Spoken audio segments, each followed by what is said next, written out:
friends, sharing this out. Going live right now on Facebook, uh, maybe Instagram. They may have got that glitch fixed on apps, and also YouTube. And we're fixing to go live on TikTok. Uh, going on. We're doing the multi-stream. Let's see if I'm gonna. You gotta be. TikTok's real weird. They don't want you to. Seems like they don't want you advertising anything on the platform in any way that they can't control. So I have to be real sneaky. Sneaky, because I'm not putting this on here. But we're going to talk about some news, this current news that's going on, things that are happening. So if there are some comments come up, sometimes the comments from Facebook don't come up on here because my friend Walker, when he's commented, I've not seen it for whatever reason. I don't know why, but I have seen it from my friend Jackie when he comes on here. So if you're on here and I don't respond, I apologize ahead of time.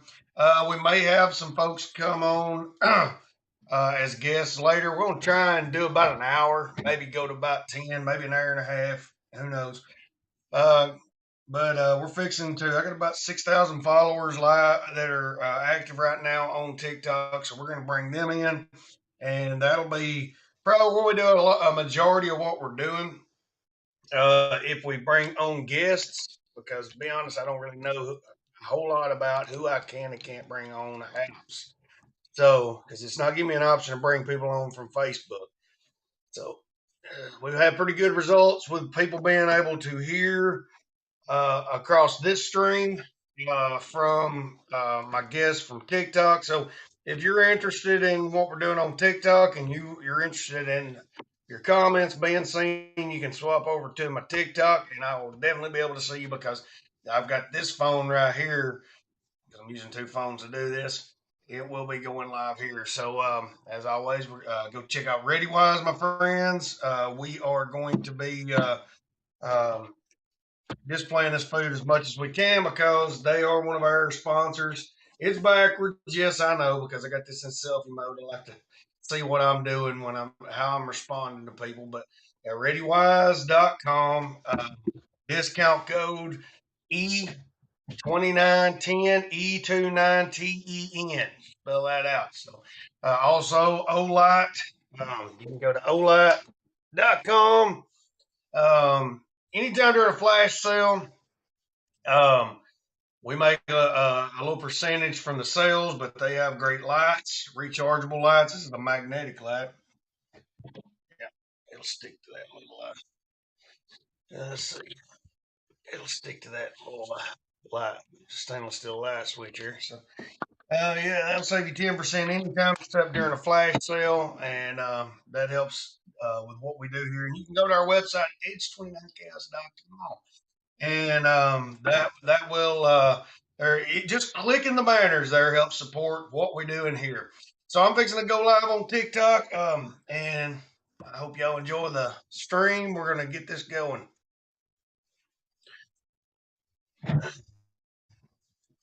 All right, how is everybody doing?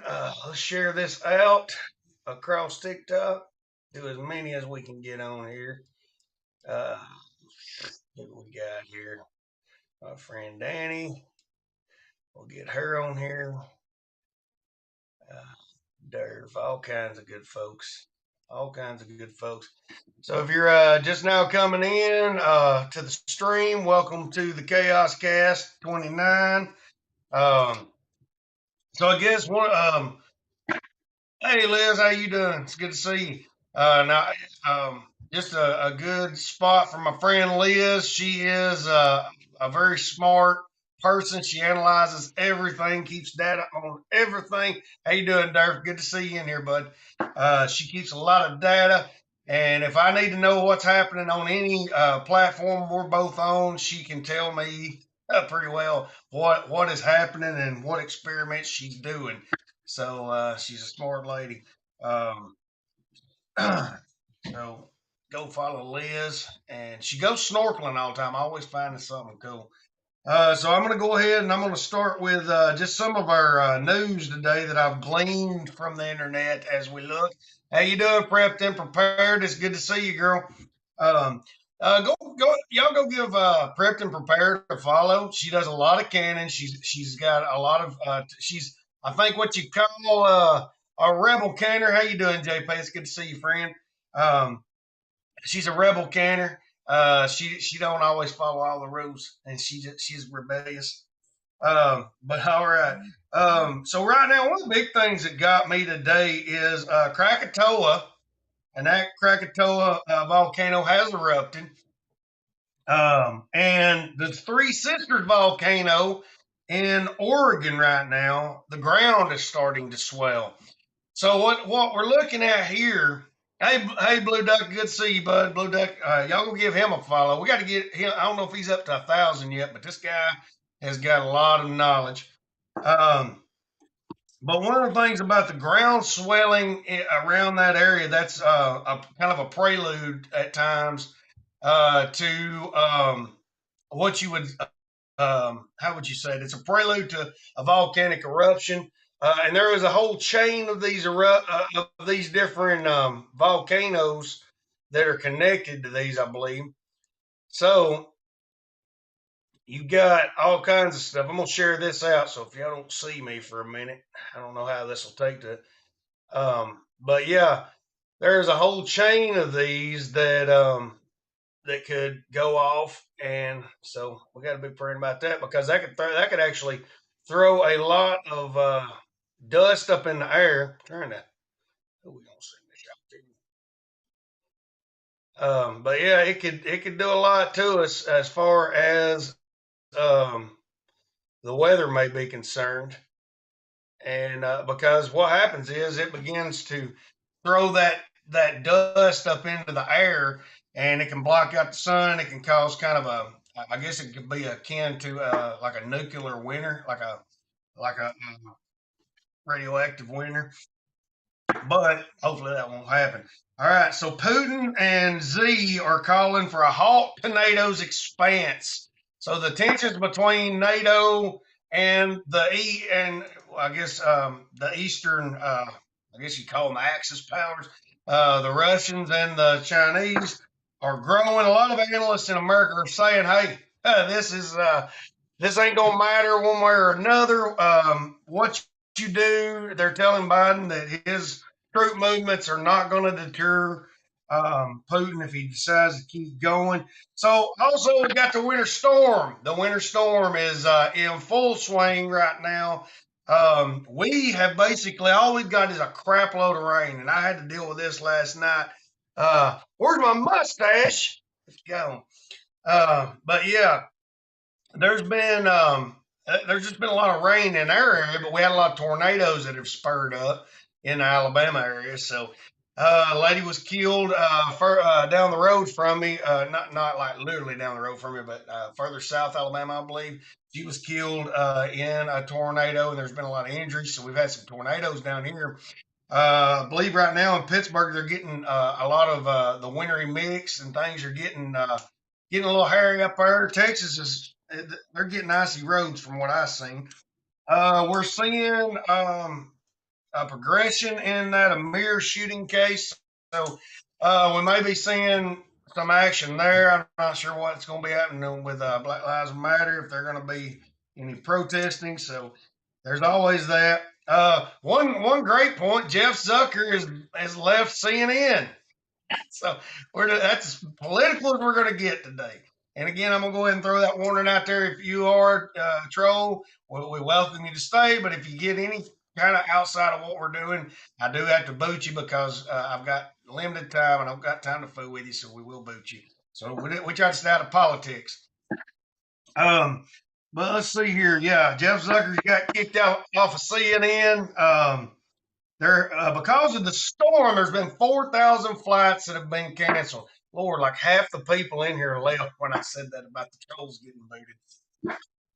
So y'all share this out and let's get this out there and get folks in here, get people involved. But yeah, 4,000 flights have been canceled. What is this? there's been a lot of police shootings lately. We had two campus officers that were killed in Virginia in a Virginia college. Meta stock just plummets. When I heard that, when I seen the Meta stuff, I was just like, it was just so corny to me. Facebook's trying to rebrand. I think Facebook is I don't know if it'll completely disappear, but there's so many other apps now, and I think they've been preparing for this for a while for their app to kind of go out of I don't know, out of style or out of use. You see how hey, it's good to see y'all, Jen from North Carolina. Actually, Jen, have you heard about any updates on that fertilizer plant? There was a fertilizer plant they were talking about could explode, and they were evacuating everybody. So you live, and it was supposed to be in North Carolina. So if you get any updates, let us know in the comments. But yeah, um, there was the whole meta thing. They were supposed to be having their own. You didn't even 90s. Justin didn't even know there was a fertilizer plant. Hey, that's just how much they tell you. Hey, from Oklahoma, good to see you. Yep, see, Jim didn't know. Yeah, it was one of them things that kind of come up. It's probably like a local news thing. That happens a lot around these chemical plants. You're in Charlotte, so and Raleigh, so yeah, they did, didn't they? They blew it up. Well, see, that's the main thing. I mean, it's just so corny, and I can kind of say we see this in the ministry with churches when you go to build a new church and you go to change the name, you're going to lose parishioners. You're going to lose people. That's just without fail because people don't like change, and so you're changing the whole name pretty well or you're bringing this whole new thing, the metaverse, and then people are kind of thinking like Ready Player One. That's kind of corny. Lightfoot Farm, good to see you in here today. Um, it's just kind of one of them corny things to me. And the whole metaverse crypto. I mean, I don't know. I just don't see it doing well. There's so much crypto flooding the market. I can see some of them are going to make it.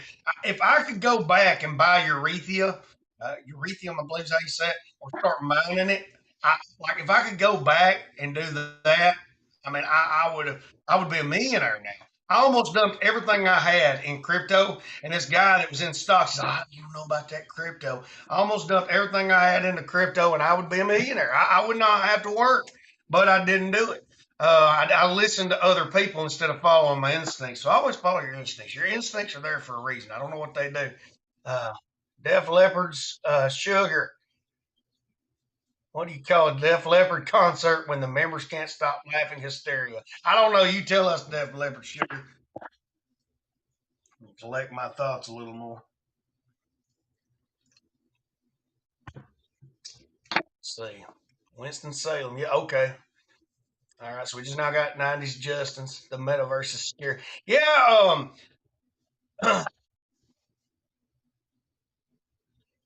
Euteria is the new name for it. You talking about urethra? Okay. Um, yeah, that metaverse. The whole. Now, the other day I ain't never fooled with no Oculus. I ain't fooled with no PlayStations. But we were at my friend's house and he let me put on an Oculus and I'm watching this YouTube video and it's like screwing with your brain. You think about it. And the metaverse. The only thing I got to really look at is Ready Player One. Hey, it's good to see y'all. Mini Haven Homestead. Let me give you a follow. I always try to follow our homesteaders. Um, and for let's see here, I'm going to give a follow to Jen because you chimed in. Thank you for that. 90 Justin, we're going to give you a follow, buddy. And full stack admin. All right. I thought it said another word. Forget him, buddy.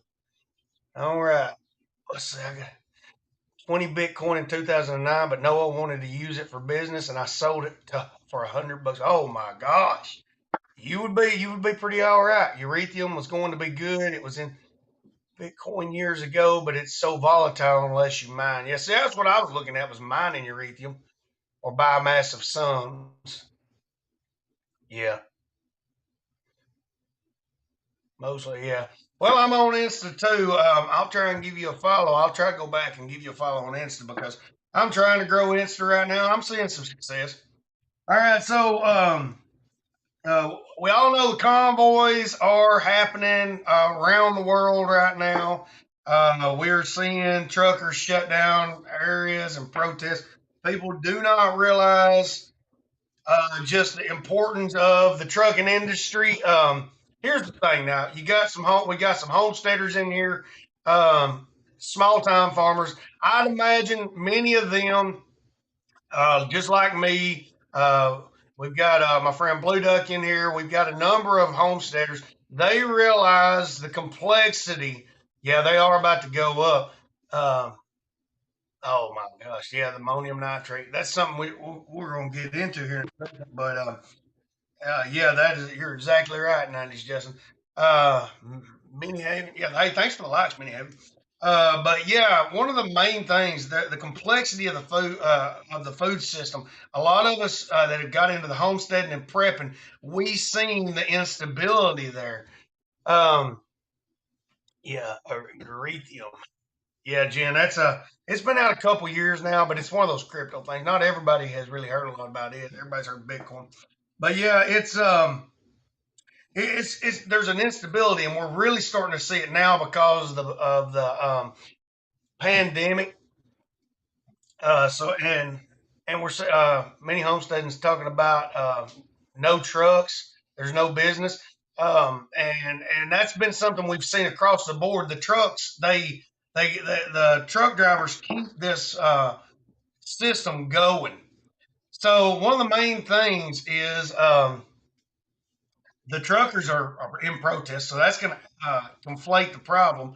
And that's one of the reasons they're doing it is to kind of get things across to people. Hey, we're tired of what you're trying to do. They don't like how people are trying to basically force them into things, which I don't believe anybody should be.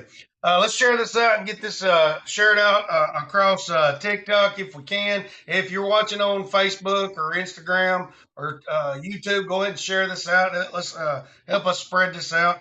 All right, so we're one of the things about the whole farming thing is we are seeing prices shoot through the roof when it comes to fertilizer. I believe 90s Justin brought up that Russia supplies like 60% of the materials for fertilizer. Before this problem began with Russia, we were already seeing the problems because of the fuel hikes, because of the fuel not getting to where it needs to be because we don't have enough truckers right now driving. Um, I think it's there's a lot of farmers that are talking about corn. It's used in everything from ethanol to feed for animals. I think we produce a majority of the feed corn in my region because if you look at maps, there's just this big square feed for animals is what it says in our area. And I have to say, I've not seen a ton of corn. I've seen a lot of soybean. So what's happening with a lot of small farms? And when I say small farms, they're huge, but they're not as big as the corporate-owned farms. And the corporate-owned farms, they're still able to do this to stay in business and plant the corn. But what's happening is the price of the seed is going through the roof. The price of the fertilizer and the liquid nitrogen are going through the roof. I'm from Alabama, Jen. So in Alabama and the whole southeastern area of the United States is basically a big feed plot. And that is, we produce a majority of the feed for the country to feed animals and livestock, where we get a lot of our meat and protein. So one of the things they're talking about there is we're going to see prices shoot through the roof. Now I have a friend in North Carolina, Wright Family Farms. Y'all gonna give him a follow. He's always showing farm life, but he was showing on a video not long ago exactly just the price of hayseed. You know, he's planting hay that you would feed cattle, and he sells hay to the surrounding area to kind of supplement his farm. And the price had just, I think, tripled or quadrupled. So we're seeing this across the board. So a lot of farms are going to soybean because they can actually find the seed for a decent price. But then now that's putting a stress on soybean. So they are finding it is hard to find soybean for the farms. So what I'm saying is, I'm not telling you to panic. I'm telling you to prepare. If you can put up beans in mylar bags with oxygen absorbers and rice, put it up. You may have to use that to feed you and your family if there is a shortage. See, the shortages are not just happening here, they're happening worldwide. I talk to people in Europe, I talk to people in Australia, I talk to people across the world, and even in Asia. And yeah, well, that's good, Jen. So people that know how to farm are going to be crucial. And my friend at Grow Food now, she is pushing the um, Victory Garden revival, basically. And and at one time, the Victory Garden supplied, I think, about 60 some odd percent of the food for America, especially during wartime. And so that is something that we need to look at on a personal level is growing our own feed, growing our own food, and corn is going to be one of them things that are crucial to feeding animals. And if you have livestock, you need to look at that. You need to learn how to create your own fodder, how to have mobile paddocks. So one of the main things, though, is the shortages are happening around the world. You're seeing empty shelves around the world because the supply chain has been screwed up. Now, one of the things we keep seeing on TikTok, especially, this is something we see on TikTok, especially. We see people that are and a lot of times it's young kids, people that eat meat from the grocery store that just basically harass and come down on homesteaders because they're talking about, oh, that's cruel to animals. You got a grocery store for that. And one of the comments I seen, and it really shows, and it was probably a kid, mind you, a kid that thought they knew a lot because of the way it was worded. I seen it the other day. Somebody was doing a duet to it, but it said, um, and it was talking to a homesteader. What do you think? You're some kind of farm queen? We don't need farmers anymore. We got grocery stores. Farming's too costly. And so we're seeing this dislocation from the younger generations to the uh, from the farming community because they've not been raised around farming. And this has happened in times past as you study into bushcraft, as you study into modern camping and bivouacking, as they call it. And you begin to see we've had instances where people were so used to city life and urban living and the supplies being there that they did not understand how to survive in the outdoors. So you had men that rose up, kind of like what a lot of us are doing here. Our friend, uh, I say friend, I don't know him personally, but I met him. But this guy, Dave Canterbury, Morris Kohansky, a lot of these people, they are the kind of the modern day versions of Kephart. Yeah, it doesn't come from Mars. Um, but they're the modern day versions of Kephart, and so they're bringing this back to a whole new generation. And you're seeing an interest. I see a ton of young men like my son's age, 13, and in the teenage years that come and watch the videos and they ask questions. And that is exactly right, Minnie Haven Homestead. It'd be great if we could get these kids to go to the farms and see where the food comes from. But you know what? A lot of the corporate farms and the big farms wouldn't let you in because if it, it's becoming more mainstream in the homestead community to know what's happening in a corporate farm. If you go into any chicken grow facility, you're going to find loads of defecation, so much defecation that it can cause these chicken houses to catch on fire. And I want to thank everybody for the likes. We're almost at 3,000 likes, so thank you for that. Thank y'all for sharing. Continue to share. Keep sending those likes. Bring your friends in. If you know they're up, bring them in. Get them in on the conversation. A lot. Yeah, 90s just they don't allow a lot of visitors because of this. And one of the things that people don't realize in a chicken house, one of the jobs that the farmer has to do is go through and pick up dead chickens because chickens are continuously dying. There's pile up because there's hundreds of thousands of chickens per house. And there's people I know with 10 houses, they go in and they just spend all day picking up dead chickens. They throw them in boxes. They're sent to processing plants and put in the dog food. A lot of your grain-free foods that it says they use chicken meat, well, it's from those chickens, those Cornish rock meat hens that they're growing in these grow houses, full of defecation, mind you. And a good way to find out what they do in these facilities, go read Joel Salatin's Pastured Poultry Profits, and it's going to tell you what they do to these chickens to put weight on them, what you're really eating versus if you grew chickens in your own yard. And he gives processes to grow chickens in just backyards, a small backyard. Yep, yep, exactly. They even grind. I've heard they even grind up the beaks. And I've also heard there's other animals besides chicken in the McDonald's chicken meat. I mean, there's people that say there's not enough cows to make all that meat that people eat. Thank you, Jim, for coming in. So there's so much going on with your food. You need to know where your food comes from. Young folks, if you think that they manufacture that meat in the back of the grocery store, you need to get online and begin to look at corporate farming. You need to begin to look at where does chicken come from, where does beef come from. In America, I think we process just with the cattle, we process 35 million cattle a year. That's not talking about that. Not to mention what we import. That's not to mention the chicken and the pork. The pork, the chicken, and the cattle are all a lot of times they're sized out in paddocks and or they're sized out in very small enclosed spaces. Lab grown meat,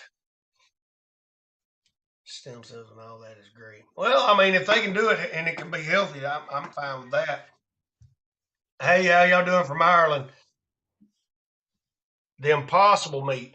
I don't really think your body's going to react to the fake meat products, and it's not going to help animals because you're going to be having to displace more habitat for animals, wildlife, to grow more food. And two, I don't think we'll ever get away from using animals, especially with the fertilizer shortage, because what are they going to turn to? They're going to go to chicken litter, cow manure, pig manure. They use this now. They use this kind, and that keeps a certain diversity in the soil that helps the soil to be more nutrient. Chemical fertilizers are a good thing to use to feed lots of people, but it also doesn't do exactly what the soil does. Yeah, yeah, I don't like impossible meat. I'm not a big fan of that. Impossible meat is chemical made. Okay. Soylent Green. Has anybody seen the movie Soylent Green? Anybody know what that was? What Soylent Green originally was? yeah, Soylent Green. I'll tell you that. That's a crazy movie right there. They talked about like a overpopulation in the world, and this thing of overpopulation. There's been we were supposed to have already been overpopulated, and it still hadn't happened. But yeah, and in that movie, they basically, hey, how you doing, Papa the Craftsman? It's good to see you in here. Thanks for coming in. Again, everybody keep sharing this out. Help us get this out. Help us get folks in on the conversation. And yeah, the whole Soylent Green issue was that the planet was going to be so massively overpopulated. And what it was is they showed cities. They showed cities. Not, yeah, we got a lot of people in urban areas, and that's easy to believe in overpopulation. I don't believe. I believe we're far from overpopulating the earth, and I think with our technology that we're coming along with, we'll eventually figure that out. Heck, Elon's taking us to Mars. Pretty soon, we'll be out there in that Oort cloud mining Oort clouds and small moons for water, and he'll get that down to where it only costs about instead of truckers here, we'll have space shuttle operators. I'm joking, but I mean, I've always liked that concept. I love that show, The Expanse. Just too many dummies. I think that's something we have made easy to happen in a modern day society. We've made it easy for idiots to survive. Used to the idiots didn't survive. They got eaten by the bear. They starved to death. They died from the plague. They were killed by the marauders that they didn't prepare for. We made it easy for idiots to survive. Um, but and one thing we've produced a large amount of ignorance. We'll just say ignorance. Humans were never meant to turn on a light switch. Yeah, I mean, who knows, man? I mean, you might be right. Uh, we'll turn that light switch on. You can get these at olight.com. Give them a spill. DB29 is the code. Get 10% off your purchase. These are great. They're rechargeable. They're a pen. They're self-defense. They're a pointer. And they got a light with 5 settings. Let me get it on. I can get it on. There we go. There's your commercial for the day. But yeah, we've made it easy for ignorance to abound. Hey, how you doing from the Philippines? Um, when you have kids that don't realize where their food comes from because they have no part in it being produced or raised, um, that then we are failing as a society. And one of the big things about the kids that I see, people are always downgrading the kids. I hear a lot of Gen Xers say, Gen X didn't care, man. These kids these days, they suck. How y'all doing from Michigan? And I understand. I'm kind of right there in the middle. I was born in 1985. They say 1980 to 2000 is millennial. So I'm an elder millennial. That's what we call ourselves, or at least I call myself. And then I've got cousins that are Gen Xers, and yeah, they didn't care. I mean, I seen the stuff they did. Solar would be that. Hand tools and things, Justin. But here's the thing. I also see a lot of Gen Xers coming down on these kids that don't know certain skills or tasks. And this is the thing I say to Gen Xers. Yes, you don't care. Because I was a youth pastor to a lot of Gen Xers kids, and they left those kids in there in front of that television. Now, I'm not downgrading Gen Xers. I'm just saying don't downgrade the millennials and the Generation Z because you contributed to that. We got to start trying to work towards this. When I've been at work, I see Generation Z coming into the workforce, and they can learn. But here's the thing: they're so worried about being made fun of by Gen Xers, they won't ask questions. And then the Gen Xers cry, "Oh, all you do is get on that phone, yada yada yada yada yada, blah blah blah." And I say, just tell them one cannot eat mechanical tools. Yeah. Well, I'd say the solar and mechanical tools have their place on the homestead as well as hand tools and as well as the livestock. Yeah, I'd like it if Tesla did get me some free energy. They're working on those solar panels they can put in your house, and I think basically that's just them paying. But as we go and move and progress, we've got to focus on stopping the creating an atmosphere where people are afraid to ask questions. Because I had somebody ask me the other day, weird question, but how do you put the wick out on a hurricane lantern? That's not a bad question. How would you put that out? You turn it down, it's not exactly always going to go out. And a lot of people do not understand the mechanics of an old hurricane lantern. And it's not on, but that's how you blow it out. That's also how you service the wick in a lot of cases. So we're going to do this. This is one of the things Gen X avoids everyone. We don't like any of you, and that's true. That's the problem. Gen X don't like anybody. They don't even like their own kids. They didn't teach them anything. People they left it to elder millennials like me. I'm having to teach them. I'm just joking. But let's talk about how to break these down. This is something I wanted to cover, and I'm not just getting on Gen X. They've been progressive problems from boomers all the way back, and it's not all of every generation. It's you got people that contribute to the problem that don't realize they contribute to the problem. I'm contributing to the problem probably, but basically, you're going to push this lever down to raise it up, but then You pull this up, and that flips out, and that's how you can replace a globe. That's how you can clean your globe. That's how you can service your wick. So you're getting a schooling on how to use a hurricane lantern, an old kerosene lantern, and that comes off. This comes out. You can replace your wick, and it's fairly easy device to maintain. Make sure I've got that in that dip. Now getting it back together while you're doing a live stream, and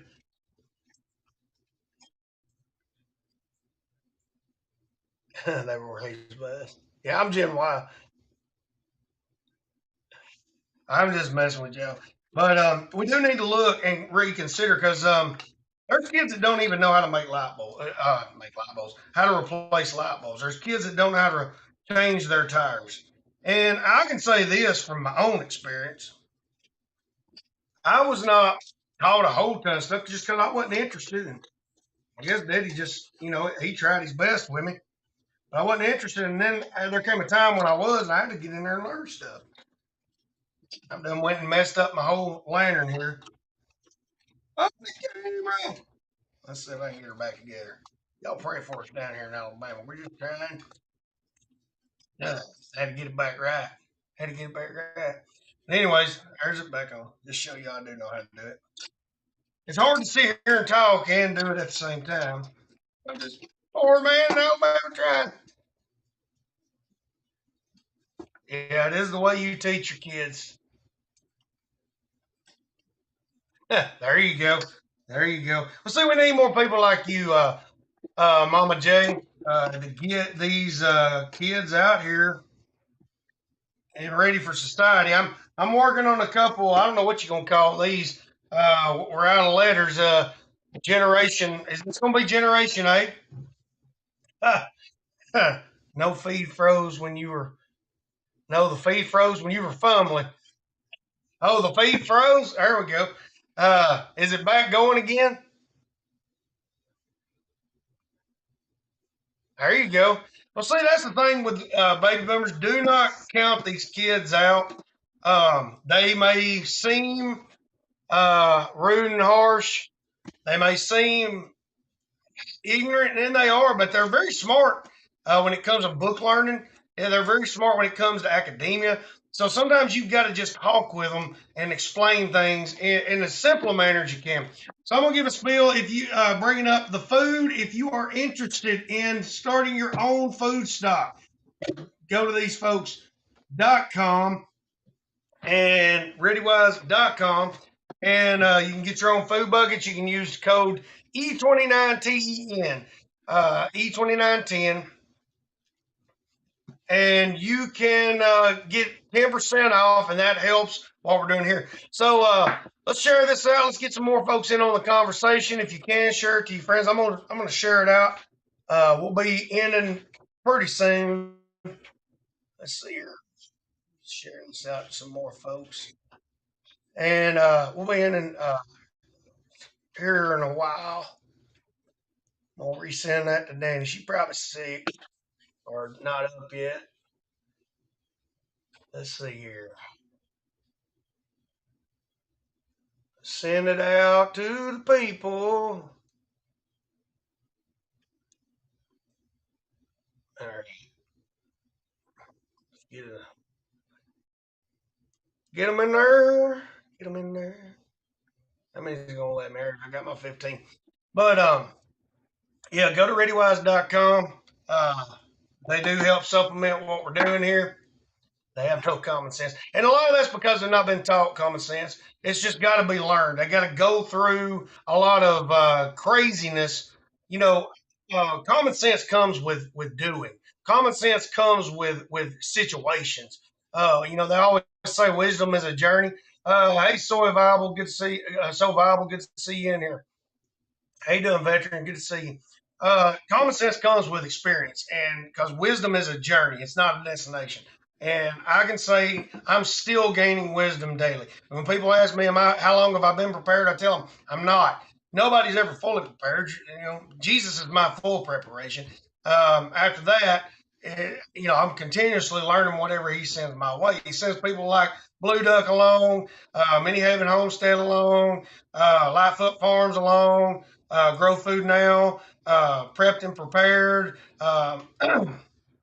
All these people come along and I learn. All these people come along and I find out something new.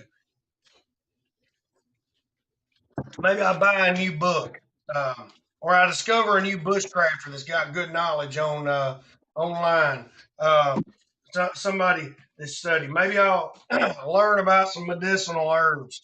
A lot of you seen the other day we were talking about.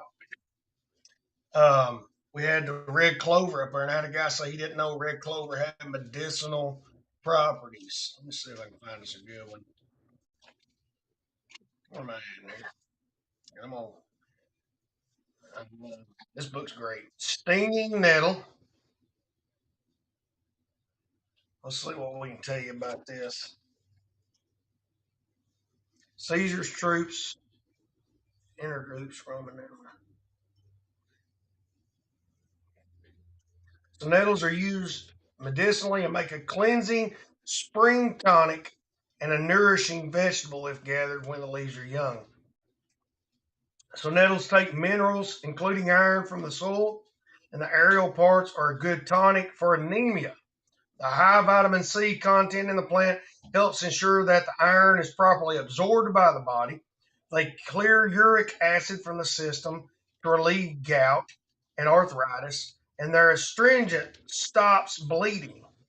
Nettles sting because of the histamine and formic acid in the hairs that trigger the familiar allergic response. Harvest while flowering.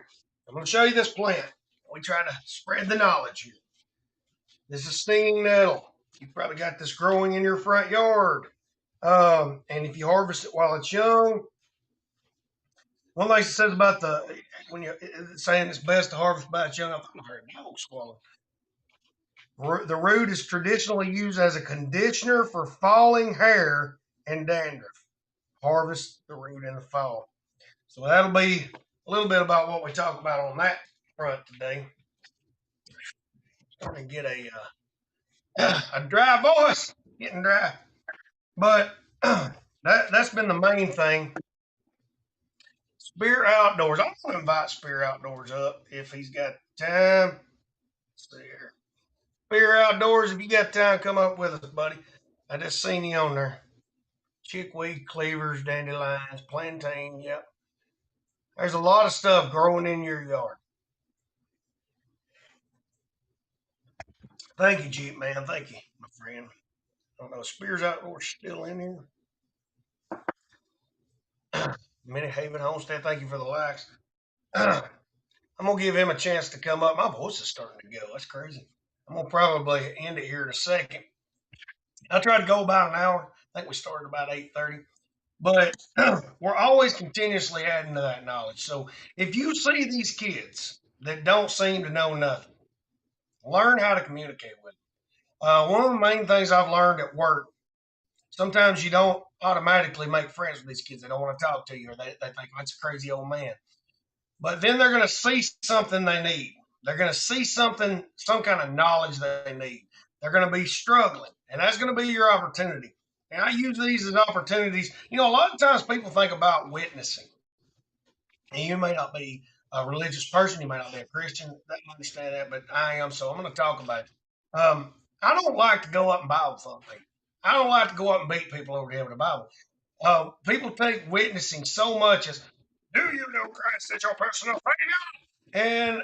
And that's just not how I work. I like to make friends with folks. So, helping folks, giving people a little bit of knowledge seems to open up the door a lot of times because you've got to have rapport with people. And so that's one of the things I do. When I'm talking with folks, I don't just sit there and try to shove something down their throat.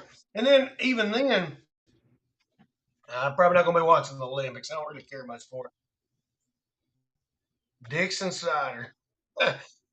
Y'all name two girls cuffs dog for me, y'all. But that's one of the things I try to do. You can shove that junk down their throat, and I'm never going to try to force anybody, but I am going to show them what I'm about. So You got horrible service. Oh, I hear you, Spears.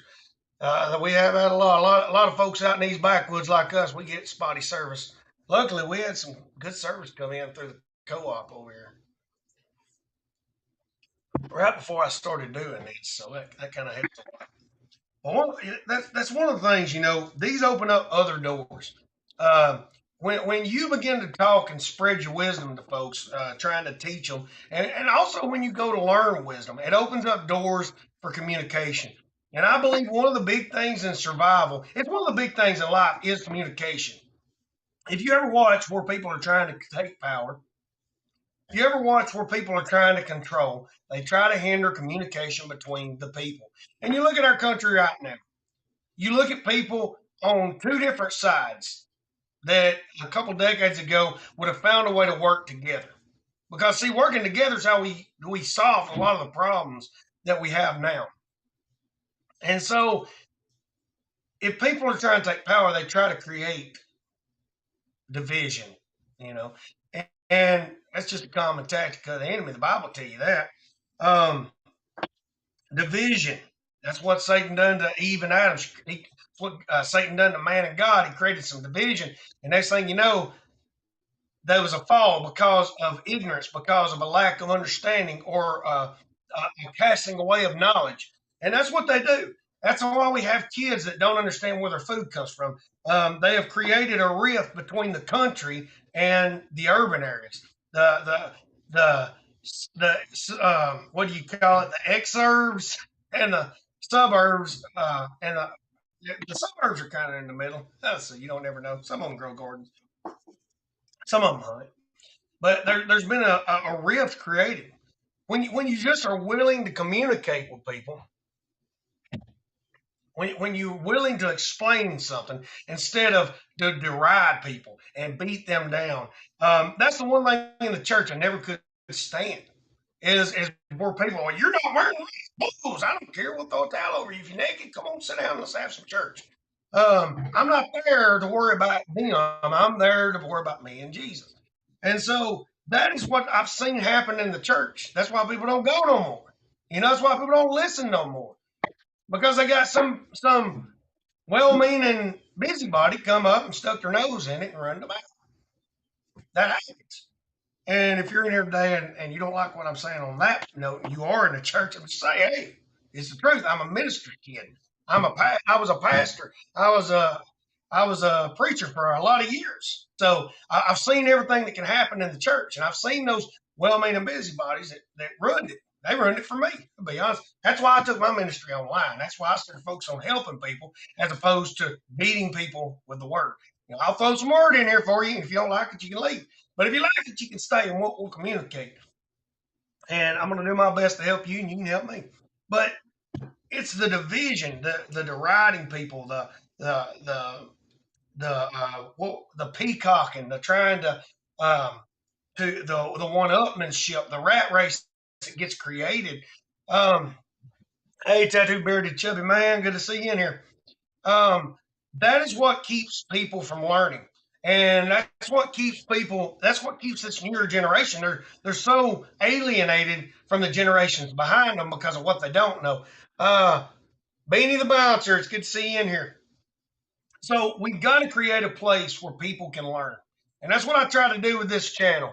That's what I try to do. Peanut Bandit, good to see you in here. That's what I try to do with these videos. I try to put the information out there, no matter how simple it is, because there's going to be people out there that don't know. And I'm going to say this too. There's preppers on here that may put out information that I know might not be spot on, or it might be completely wrong.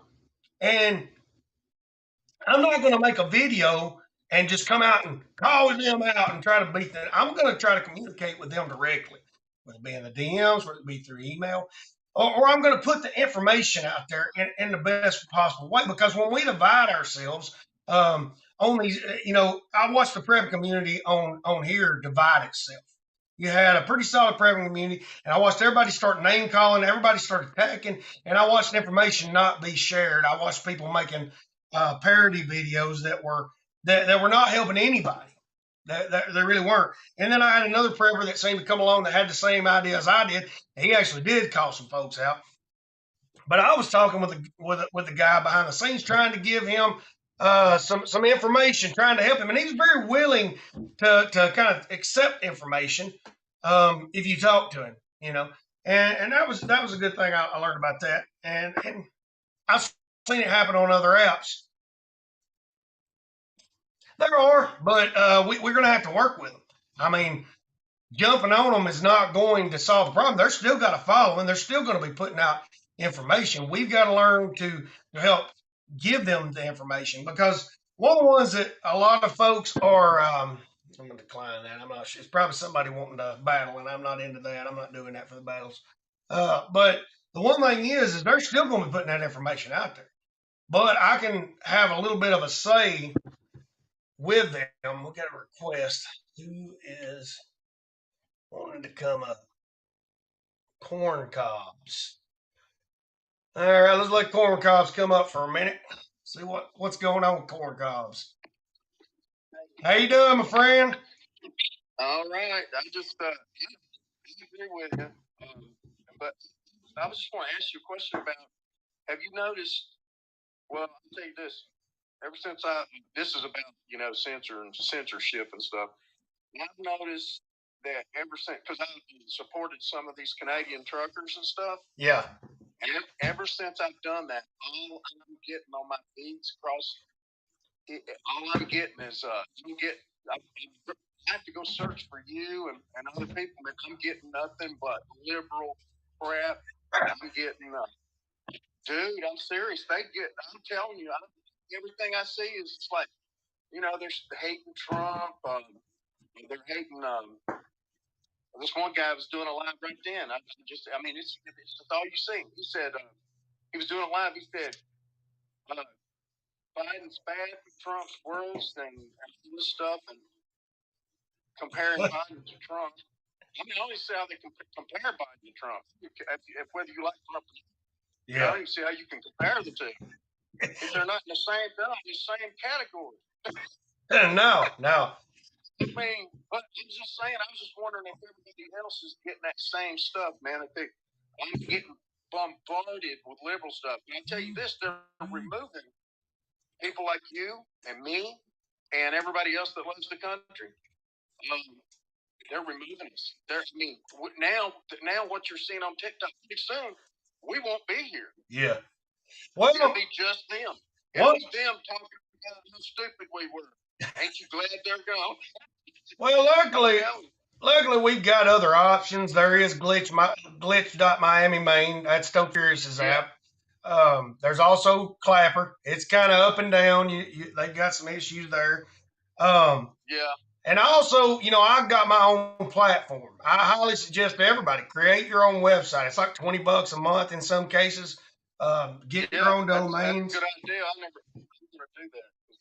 Yeah, GoDaddy.com. They'll walk you right through it. You can even get your own sponsors. You can go through the affiliate programs and people tapping those banners. You might make a buck from tapping it. So if y'all want to support me, go tap the banners, get you a knife, get your battle box. But no, dude, we've got to start creating our own platforms. And this is the main thing with politics. Politics really lost me. I was really heavily into it, and it really lost me back in January 6th when I seen how all the Republicans seemed to come at us. Me too. Yeah. I'll tell you what. Here's the bottom line. The worst criminals on the planet. Here's the bottom line. Out to steal our country. The worst criminals on the planet. We're getting some reverberation.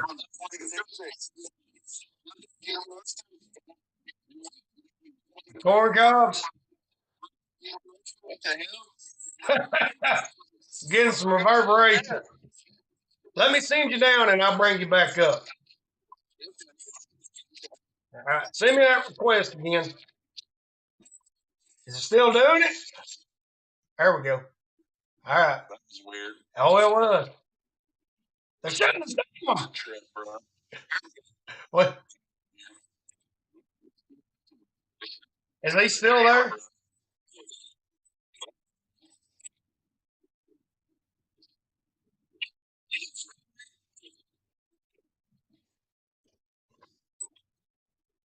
Uh-oh. And I think I might have fixed it. that was wild. I tell you what, they're screwing with us. I'm telling you, man. I'm not kidding. Well, here's the whole thing about social media. It's a social experiment. They are training you what to do.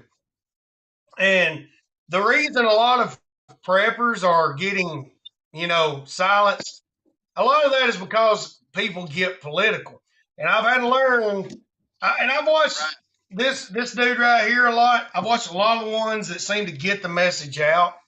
And you basically have to do away with politics, and that sucks. It really does. And somebody's phone just got tapped. Peanut butter, or peanut bandit. Just since your phone got tapped, corn cobs. See how he's right. It probably did, no doubt. It's is the biggest as hell now. It's like it is coming on strong, dude. Mm-hmm. I'm telling you, it is wild. You're starting to see a lot of weird shit.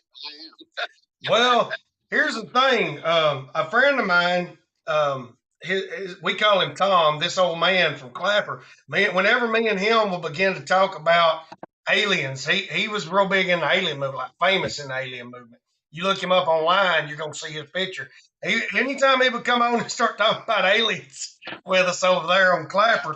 Or on, see, I some key words right there. Top secret clearance.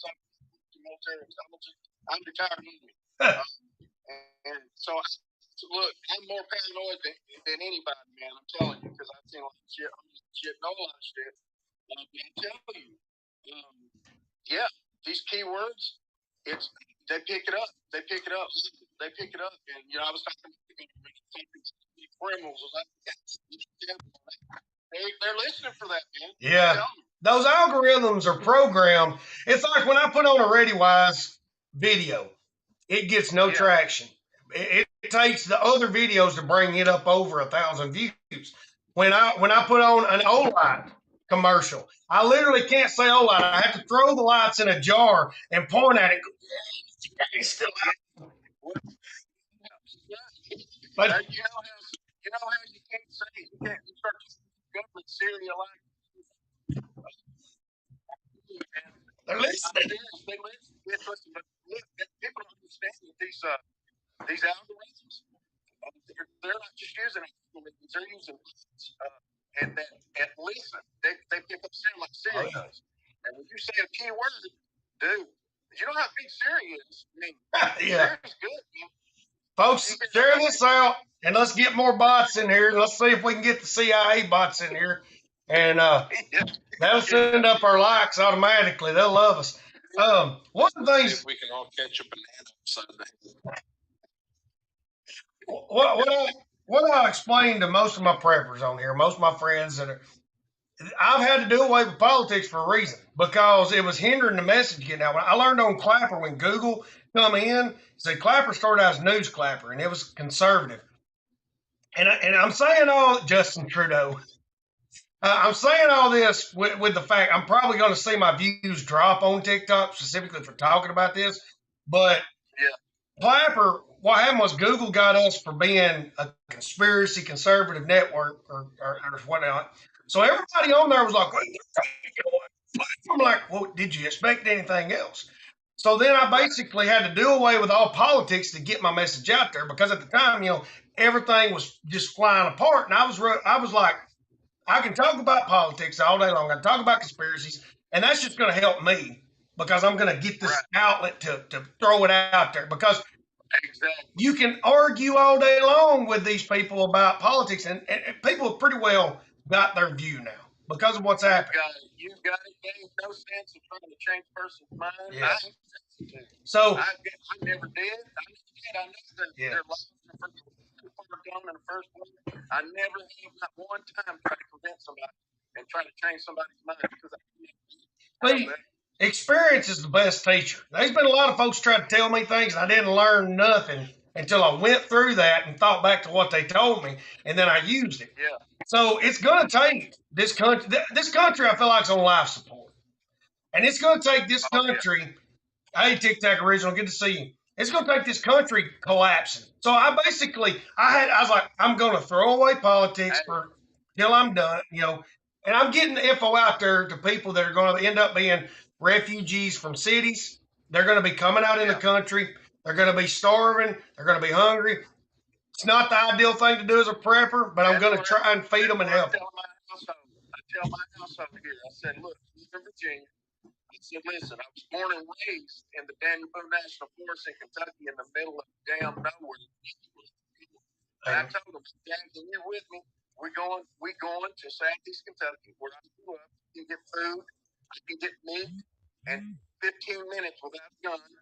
And you know what I'm saying? You build a shelter. Y'all getting there. I said we got to go because there's a short window too. They'll shut their interstates down, and if you don't get to that rural road to get over there, man, you're stuck on gridlock. What a lot of people are going to have to realize, if you're a prepper and you're an urban prepper, you need to focus on good shoes and a cart because you're going to be carrying for your whole family, and you're not going to be able to carry all that on your back. And a lot of what you're talking about, these national parks, city parks, wooded areas, you don't just go into any wooded area because old grandpa's over there with a shotgun. He's not going to let you come out there in his cow pasture. So well, see, that's in Virginia. Virginia, you can step on somebody else's property. Even in the rural areas, you're on somebody's property. In Kentucky, and it's still like that. They don't have, rangers or game wardens or nothing. Dude, you're out there. They don't even know. I'm telling you, it's no man's land. Thoughts on that? All right, community teacher. Any more bringing up politics, we will boot you. We don't talk about politics on here. You go take that to another thing. Right. All right. One of the main things I push bushcraft, I push homesteading, I push wilderness skills is because that's the way I see the urban prepper surviving long term with their family. You're going to go to the national parks. You're going to go to the wildlife management areas, and you're going to have to build a trapper shack. You're going to have to build some kind of. You see those Alaskan bush people? That's what you're going to have to do. And you're going to have to maybe borrow for some chickens from the guy over in the farm next to the. That's the only way I see people surviving. When the Depression happened, you had tent cities everywhere. People exited the cities. People left there were in bread lines. The ones that didn't, they traveled and farmed. Smart people did. Yeah. Now, Tattoo Beard, I don't want to leave you down there not giving you a chance to talk. You've been quiet. What's on your mind today? Just listening to Corn one thing people don't realize, and I'm going to start getting back into the postings and stuff. I'm trying to get my name back. Oh, yeah. My account. And I'm upside the head. Hey, you lost it. But people don't understand that the first thing they're going to have to survive is, for one, their own mental illnesses that's going to set in. For two, everyone else's mental illnesses that are the greed. You're going to have to survive the greed of people who are freaking out. That's right. And people never prep for that. When I try to teach the prepping stuff, that's the first thing I go to, and they're just like, it's hard not to name drop or whatever, but I tagged you into one of his deals the other day, and he was knocked out. Can y'all hear me? I just want you to buy a bunch of nicknames and stuff. I'm just like, well, what? Here's the thing with my buddy there. He is a work in progress, and I understand what he's doing because, in all honesty, I'm doing something similar because I am prepping, selling ready wise. It is a common process of when you get into influencing. Like, I'm on multiple platforms now. I got 140,000 followers on Clapper. I've got 31,000 here. When you get to doing something of that size and you're providing information, you got to fund it. And he's actually, I think he has quit his job. Now, maybe he does focus a little too much on the repping. And that is something that it's always a process, but I'd rather have a conversation with him and try to help him and because I'll call him out, but I do it to him. I'll message him and like, dude, look, you can't talk like about this because you need to understand this. Like the whole, what was it, that root?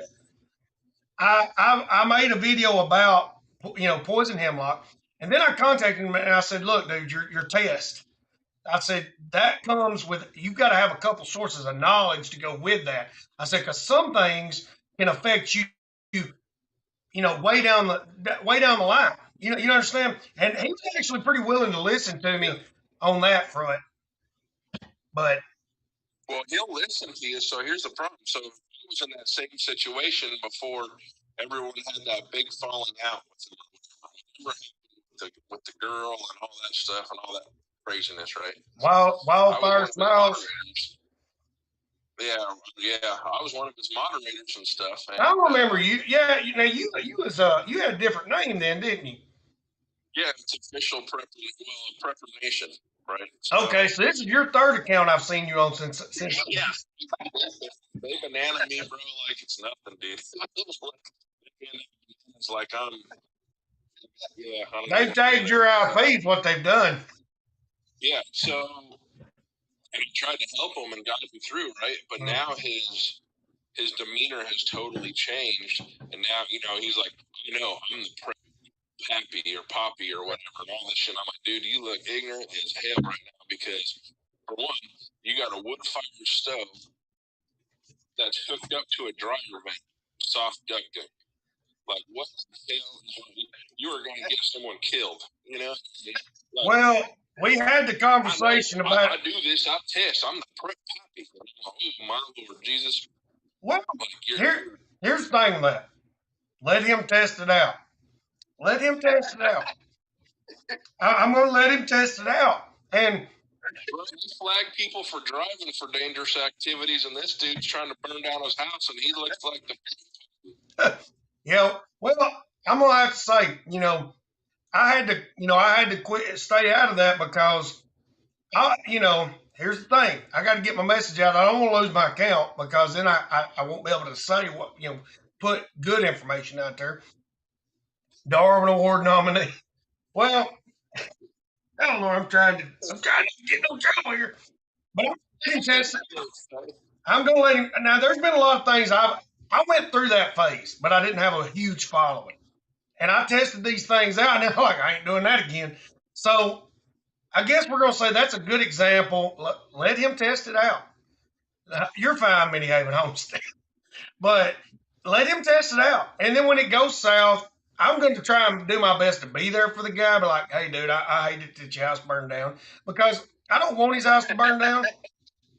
And I am actually probably going to contact him about this. I'm like, dude, the whole dryer duct thing, that is just, I don't know who come up with that. I think I watched. He did. He put it all together one day. That's because he didn't buy the extra kit to get it out the door. Get it out the window. Why don't you just use a stovepipe? Why don't you just use a stovepipe? Because it didn't come with the kit. Well, and I'm trying to talk ill about the guy. Like, I'm not worried about him burning his house. I'm going to be right there with you laughing my ass off because I'm just like, see, I told you so. But I'm worried about the people who actually follow him. That's who I'm worried about. Well, I'm worried about the college kid or something that's worried in Michigan in his dorm room trying to figure this out, and then the goes out or whatever. So they try to utilize what he said, and next thing you know, this dude's looking at prison because he burnt down an apartment. Well, and I feel you on that because we've actually had something similar to that happen here. But people are going to do stupid crap, and I'm going to keep. What I'll probably do, I'm actually going to talk to my brother. I got an old metal ammo. I mean, not ammo, but an old metal gun box. So that's what I'm going to do my best to do. I understand what you're saying, but I've got some old pipe, and I'm going to try and make a camp stove. And I'm going to try and be sure to mention you can't use dryer pipe with this. But I'm going to. I'm going to straight out directly. Like, I tried to go on there and I was like, hey, dude, this is not okay. Yeah. Yeah. Well, this is why I test stuff. And I'm like, dude, you can only test stupidity only a few times before it runs out. Yeah. Like, you're right about that. yeah, and then you are trying to survive, and you got someone that's going to set up something that's doomed. Yeah, from the start. Burn your wife's house down. Then you're really going to be freaking practicing your preps. Well, I'm going to tell you where I seen that used again, or before y'all even mentioned this. I'm eating donuts here. It's got my mouth all clogged up. Corporal's Corner. I mean, now he used that. He made a paint can stove. He had the pipe, and then I seen a dryer conduit sticking out, and I'm like, I didn't know you could do that. So he went a whole night with that stove burning, and it didn't catch his can on fire. So I don't know if you would. Here's the thing. I mean, that guy is teaching survival schools and done this. So I've got to study more into it, to make sure. Yeah, you're right. It could burn, but if you use it with a spark, like there's a ledge you can put in there to keep sparks. I'm going to have to see how quick it's going to heat past the splash point. Yes, you're right. It probably will catch on fire, but I got to figure out, did he watch that same video and was that dude really using flex dryer pipe, or was there a different similar pipe and he got it confused? Because that's going to be what. So I think he was using. I think the video you're talking about, that dude was using that aluminum flex vent, not Okay. that mylar looking stuff. Mm-hmm. Like, so that goes with watching videos. I've watched a lot of videos. I've read a lot of books, but when it comes to fire, I was a fireman. So dryers I had a neighbor whose house burnt down because of a dryer. It locked up. The linen inside caught on fire, burned the whole trailer down. Then the fire department was down there worried about the propane cans blevying off. And so, that's the thing about watching videos online, because it's so easy to get something confused with something else, and then you burnt your house down. Right. And I know that's what he's doing a lot of, is watching YouTube videos, because he mentioned it one time, when we were in there, and he was talking about putting kerosene in a Coleman stove. And I told him, I said, dude, don't be putting no kerosene in no Coleman appliances. White gas is totally different than home skillet. I mean, there's people that's done it. Don't get me wrong. There's people, and I'll let those people do those tests. I'm not doing it in no survival situation, and I don't know nothing. But we'll get off here, but I wanted to say, agree with one of the things he brought up with tattoo. People are going to go through. I mean, we're going to be dealing with people that are going through wiping withdrawals. Can you imagine? They can't go wipe their, without. They can't do anything without Google. They can't do anything without Google. And you take these kids, and you know what I'm saying? And you unplug them. All of a sudden, dude. Well, I mean, you see what happens just when Facebook went down for 3 hours or whatever, right? People lost their love. Like, the world is ending. They were out in their yards, man. Looking up into the sky. They were holding their cell phones up in the air going, it must be my reception. They went out for the first time. They're like, they had the phone up there, Zucker, hey! Yeah. I paid my bill. Paid my bill. Well, that's the complexities of preparedness. Keeping the mind busy. Cabin fever was a real thing. They dealt with mental health issues back in the day. And you've seen a lot of instances where some guy went nuts and chopped his whole family up, And then you had the Donner Party. They got stuck in the middle of winter and got hungry, and so no fun. So there will be examples of pure freaking sanity happening, in mass. So I was talking to a guy here in the town I live in. I live in town, and so does he. And he said he was going to stay put. When everything hits the fan. Are you going to stay in your house and wait for people to go door to door? Are you going to wait for people being fed every meal through a drive-through window And when those drive-through windows ain't shoving food out, and those people get hungry, grocery stores will be gone, finished. I mean, and you're going to wait for them to come to your house? Yeah. Right. Well, I mean, if any group of people were smart, now I'm giving a lot of credit due, or where it's not due, I guess, but they would go and like batten down the forts at some big warehouse. mm-hmm. You know what I mean? Like, get you a group of people that you can trust and go and batten down the fort at these big warehouses. You know what I mean? And that's your supply chain. If you are on credit, right, that is the best thing you can do. Find a Walmart or a Costco. Well, it's not even a Walmart. Like, learn your area. You don't want one that's advertised. You literally just want a big steel building. Well, what you look for, you can find a Walmart distribution center. They're on maps, and they have tons of stuff. And Costco, they've got distribution centers too. So that would be an unadvertised place. You want to go unadvertised for sure. Like, you don't want mainstream on Main Street. No, you want to go to the actual Walmart. Did you see Did you see the kid that said during the zombie apocalypse, the best place to go is the Bass Pro Shop, because you go to the Bass Pro Shop, they've got food, they've got, I'm like, no. I don't care how many guns you got. That's the first place you're going to go to get shot. The military will be there taking up the guns in the freezer. FEMA will be already there. You're not going to get to Walmart. You're not going to get to Costco. You're not going to get to any big box store, because they're already in with the government. If y'all hadn't been watching the last 2 years, folks, they're in with the government. Walmart was restricting what you could get. Yeah, Doomsday Podcast, anything. Excuse me. Yeah. Folks, don't go to the box stores. Go to their warehouses. Yeah. If you're just so like, look, I mean, you can even listen to Chaos over here. He'll teach you to go and spend $3 at a junk store, and at least be able to cook salmon dinner once. I mean, like, with the last $3 you got. Hey. But if you can't even do that, you need to really do sit reps of your surrounding area. And you need to figure out where these places are, and you got to figure out a financial plan in your head. You better damn well someone else who's doing it is not more prepared than you. Well, here's the thing. I always push, like you were talking about, getting a bunch of people together, going to a warehouse, battening down the hatches. Get a group. There's safety in numbers. That's why herds formed. That's why flocks formed. That's why society formed.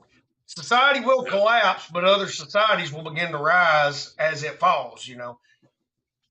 Oh, my gosh. Here we go. Oh, yeah. We got in here now. Get them haters in here. Rolling wax, baby. Yeah. Trolls. I'll get us all bananas. I blocked him. All they focus on is politics and stuff, which has got us where we're first. Exactly. I mean, they come into my stuff and they're just like, "What's up, short ball king?" And I'm like, "Dude, I'm 6'5", I can grow a beard in 4 seconds." I'm the short ball king of all.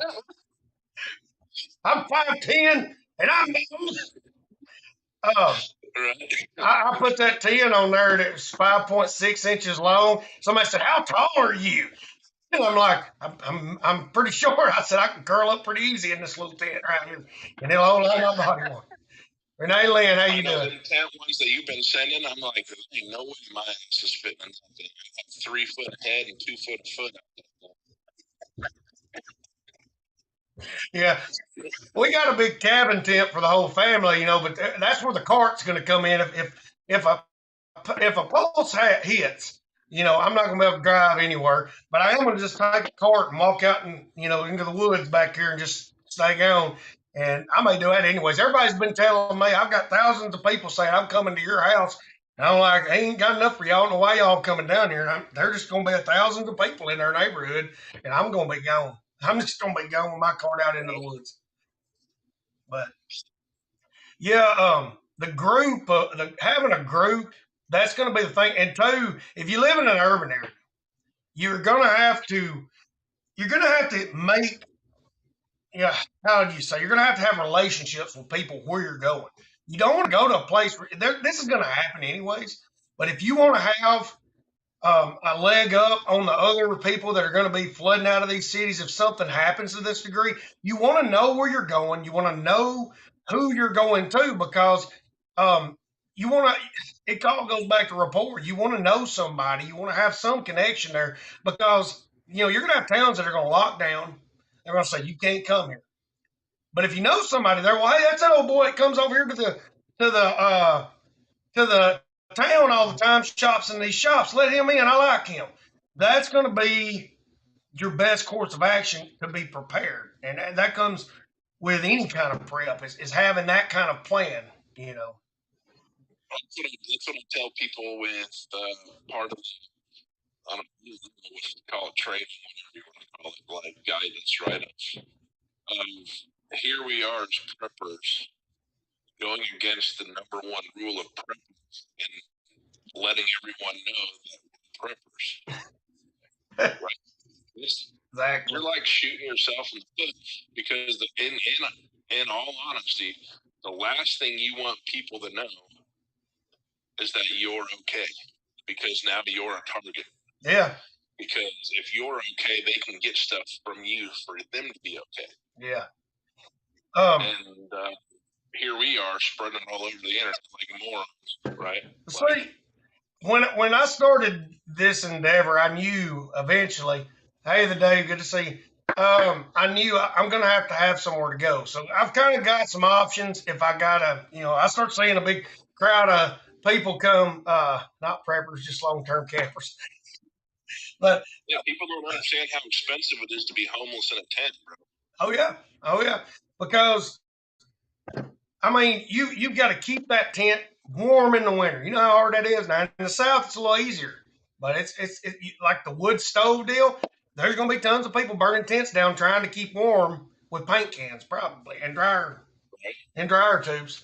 But I don't know. I mean, I went all like what do you want to call that? Not so green on. I did a deal on my old page about electric chainsaw. So I was like, the last thing you want people to know is where you're at, right? And when you're out there firing up big orange, you know what I mean? Yeah. Zipping 20,000 RPMs, you're leaving a pretty good footprint. Yeah, right. So I was like, get yourself a battery chainsaw because for one, that's multiple tools right there. If you need to use it for other reasons, you can, and you're not going to give yourself away, right? Yeah. And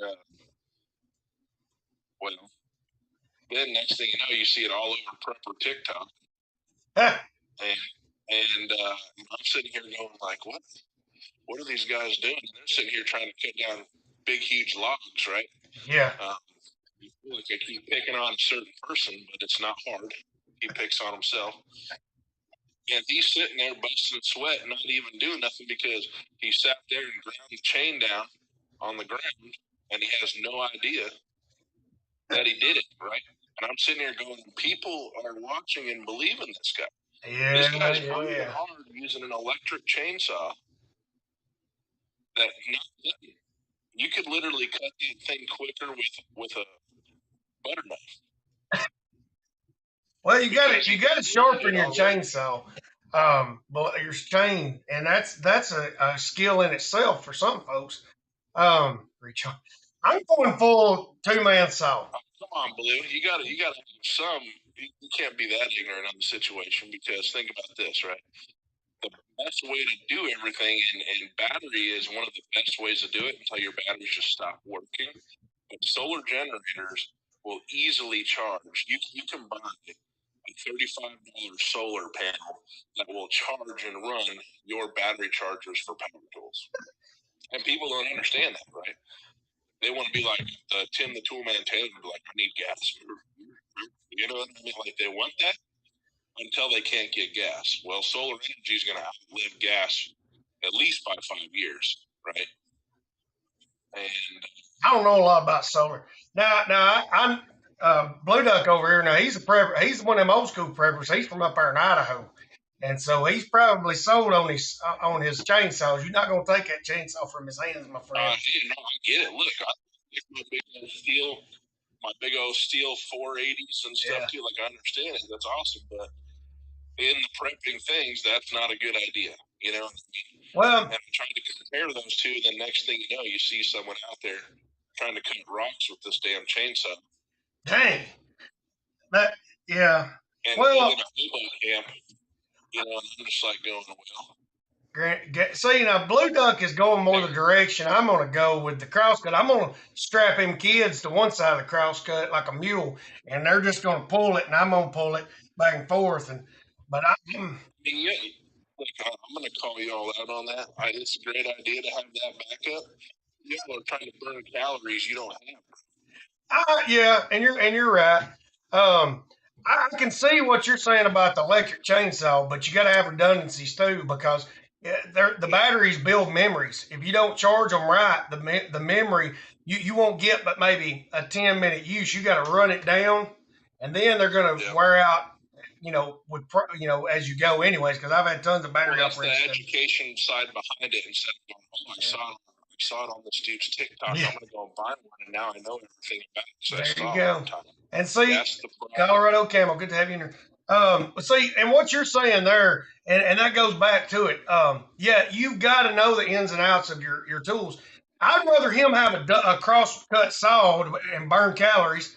And I've got a few calories to burn right here. So there you go on that. I've got some calories. That'll last you a month.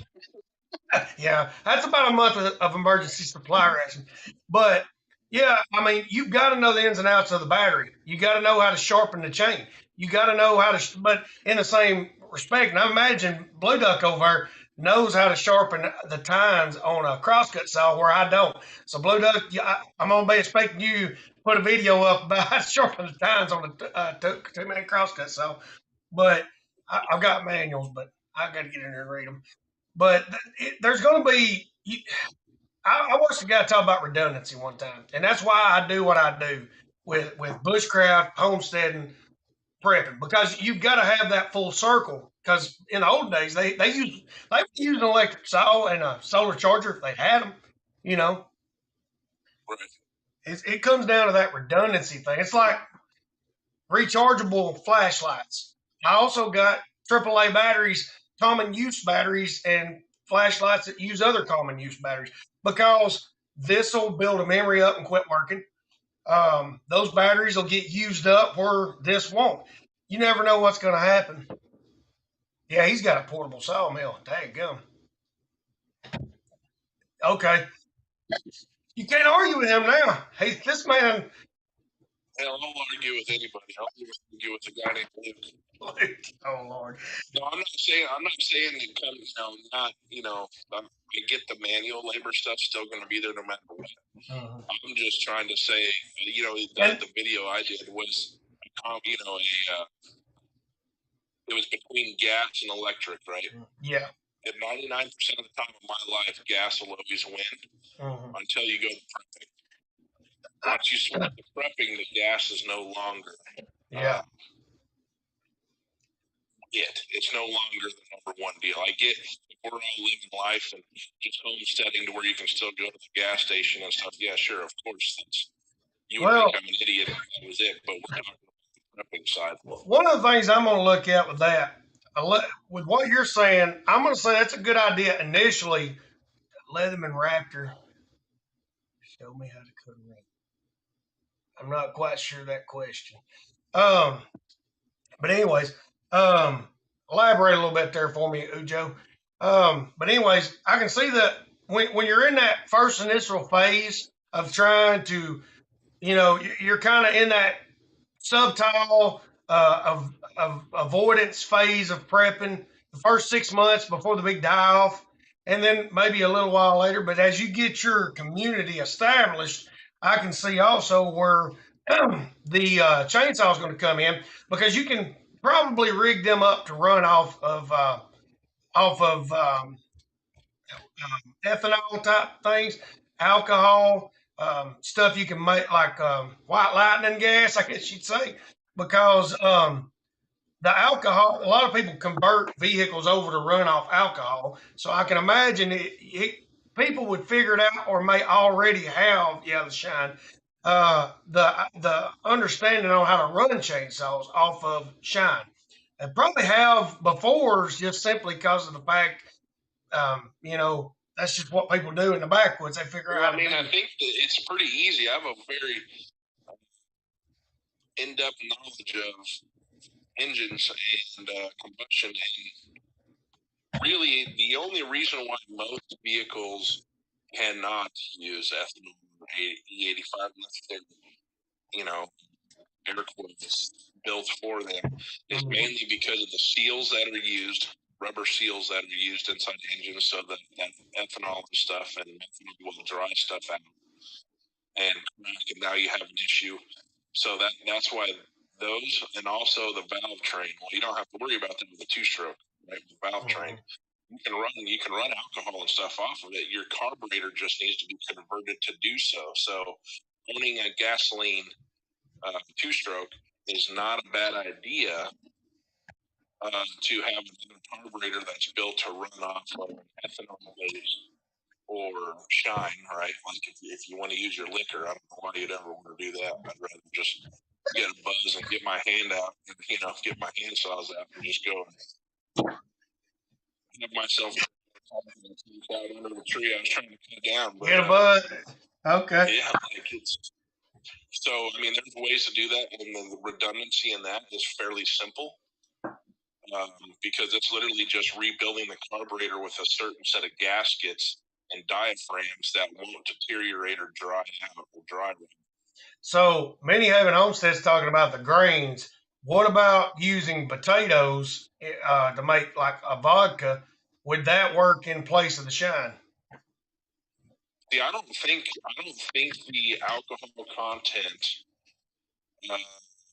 would outweigh the water content, right? So, but it would still have to try. I've never tried it because theoretically, right? So one of the best fuels to use for two-stroke is actually Coleman fuel, and it's only 55 octane, right? Mm-hmm. And people always mess up octanes. They're like, 55 is not enough for my race car or whatever, And it's like, dude, go on. 55 lights up faster. It's hotter than your 101 low lead, right? Like, but they think since it's 101, oh no, it's more powerful. Right? Okay. But it's not. They're just trying to prevent damage from pre-ignition and stuff due to compression ratios, right? So it may work because real shine, you're at 128 proof and above for real moonshine, right? Mm-hmm. And that stuff is going to probably equate to 30 octane. I don't know the exact equation, but it's going to be down there low. It's going to be pretty low in octane rating. So you would have to have something with very low compression before you just grenaded the whole setup, right? If that makes sense. So are you saying the vodka side might actually work better than moonshine? It might if you can get past the water to alcohol ratio. Because the other problem in combustion with water is it doesn't compress. Yeah. And when it doesn't compress, you start bending rods and breaking stuff, right? So that's really that would really have to be you're gonna have to have a mill or some way to mill ahead or something and sit there and just make it to where it would work for that as part of your preps and be like, okay, so this is my potato rig and chainsaw right here. You know what I mean? Like, well, this is where I'm going to be able to run off the potato juice, and you could probably be able to build it before the world ends to make that work. But you're going to need machine shop quality tools to do so. Well, I'm glad you're telling me this because, see, my brother actually has all that equipment. Now, here's the thing I want to ask. And somebody in the comments made it 1947 Mario Andretti 1 Indy using 190 proof alcohol with 5% benzene added. Okay. Huh. Worst case you saw is your new drinking buddy. So now I'm not sure where you're from, but in the South, we have a ton, like a butt ton load of metal buildings. People like the churches are made of galvanized tin. Shops are made of it. I imagine the buildings are grounded off. They've got rebar in the concrete. The whole thing's metal. Do you see that mitigating some of the radiation from an electromagnetic pulse and the static-like energy charges that are going to be following it? Well, so the problem with that, right, is so I'm in East Texas. Everything's the same here. It's all metal buildings and brick, one or the other, Mm-hmm. right? Like that's really all it is here. And the second there's an opening, it's going to find it. Yeah. Right. So that's the only problem with the metal buildings is the second that there's an opening. So if there's a gap in the door, if there's a gap anywhere that's not overlapped, that pulse, that electromagnetic pulse is going to get in regardless. Okay. So as I've been studying into this, there's the EMP doctor, I believe is his name, on YouTube, and he's made mention that what we've previously read in novels, seen on television, been told, it's not. They've done further studies. It's not going to fully affect like a complete shutdown. There's still going to be some cars running. There's question if some of them would that play into that kind of might help in some way keep it, or is it still going to be just kind of a luck of the draw? Well, I mean, it's going to be situational regardless, right? And there's ways where you don't even have to protect the whole vehicle. You just need to protect. So if it's a carbureted vehicle, you need to just have an extra set of points. You just need to have an extra coil, and you need to have an extra starter and a battery that's not hooked up to anything. Because if you have those things, you will literally be able to get your vehicle up and running within 2 hours, right? Like if your vehicle took a direct hit. Yeah. And of course, the fuses, right? So yeah, abundance of fuses and stuff, and you store all that properly, you'll be fine. So how would you protect it? Like, is there some kind of copper plated sheeting, like a copper foil that you can put around? I've seen things that seem like that, but what do you mean, like your vehicle itself? To protect your electronics and computer in your vehicle, because I know they EMP proof cars now. They EMP proof homes. They EMP proof cars and that stuff's awesome. It works, but they misguide you on how many of those you need, because you actually need one of those boxes per se, the EMP boxes per circuit. Oh. And new cars have hundreds of circuits, right? So, and they're $300 some a piece. I'm sure there's a guy out there that's doing it way cheaper. Yeah. Now with like a carbureted vehicle, if you just buy one $300 box and you hook that to your ignition, you split it and hook that to your ignition and your starter, you're going to be fine. So it's kind of up in the air. You know, the South may still have more four-wheel drives than the rest of y'all because all these metal buildings, but they may not. I can see a Mad Max army of four-wheel drive vehicles with skulls tied to the front, and we're owning the whole country after that. That's what I'm seeing. That's what I'm kind of being told here, because some of these folks with these fancy EMP-proof cars are still not going to be working. But if you got a carbureted one, you're in better shape. So is that what you're telling me? Yep. Oh, absolutely. Mad Max. Hey, get ready, folks. I'm telling you, these boys around here, they're going to... Yeah, like so Mini Haven, I think that's what it says. It's hard to read with your white shirt and the name. But yeah, like Faraday cages, that's what you would put these replacement parts in. We'll make it easy. And you can very easily build your own. You just really need to make sure that everything's overlapped. Buzzer light.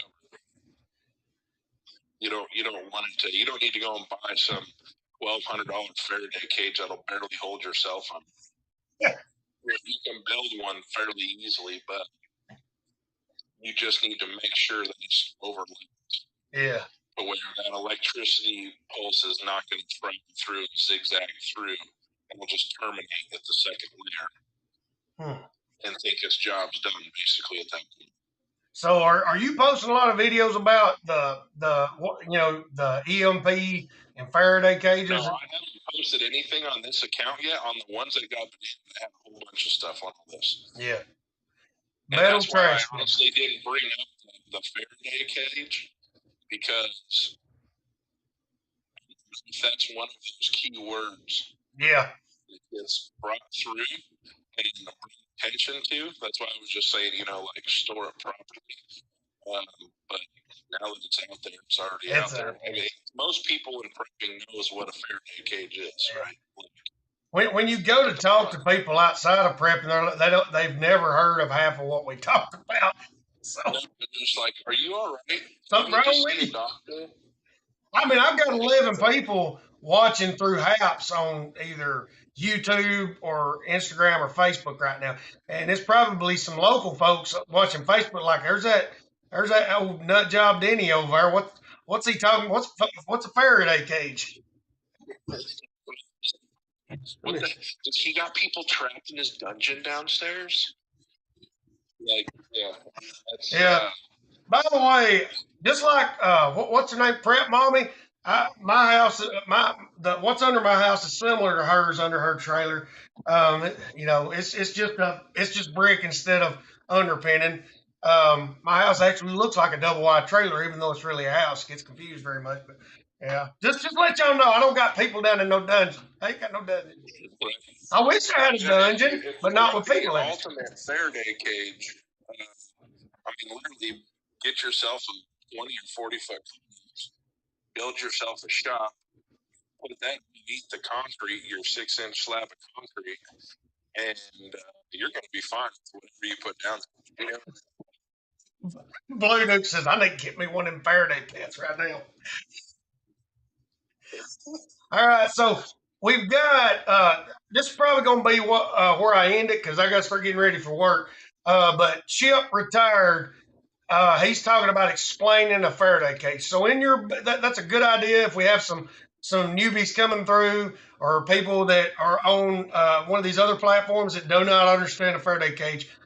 So Tattooed Beard, go ahead and give us just a roundabout explanation of what a Faraday cage is and what you can put in it. And it's not for animals.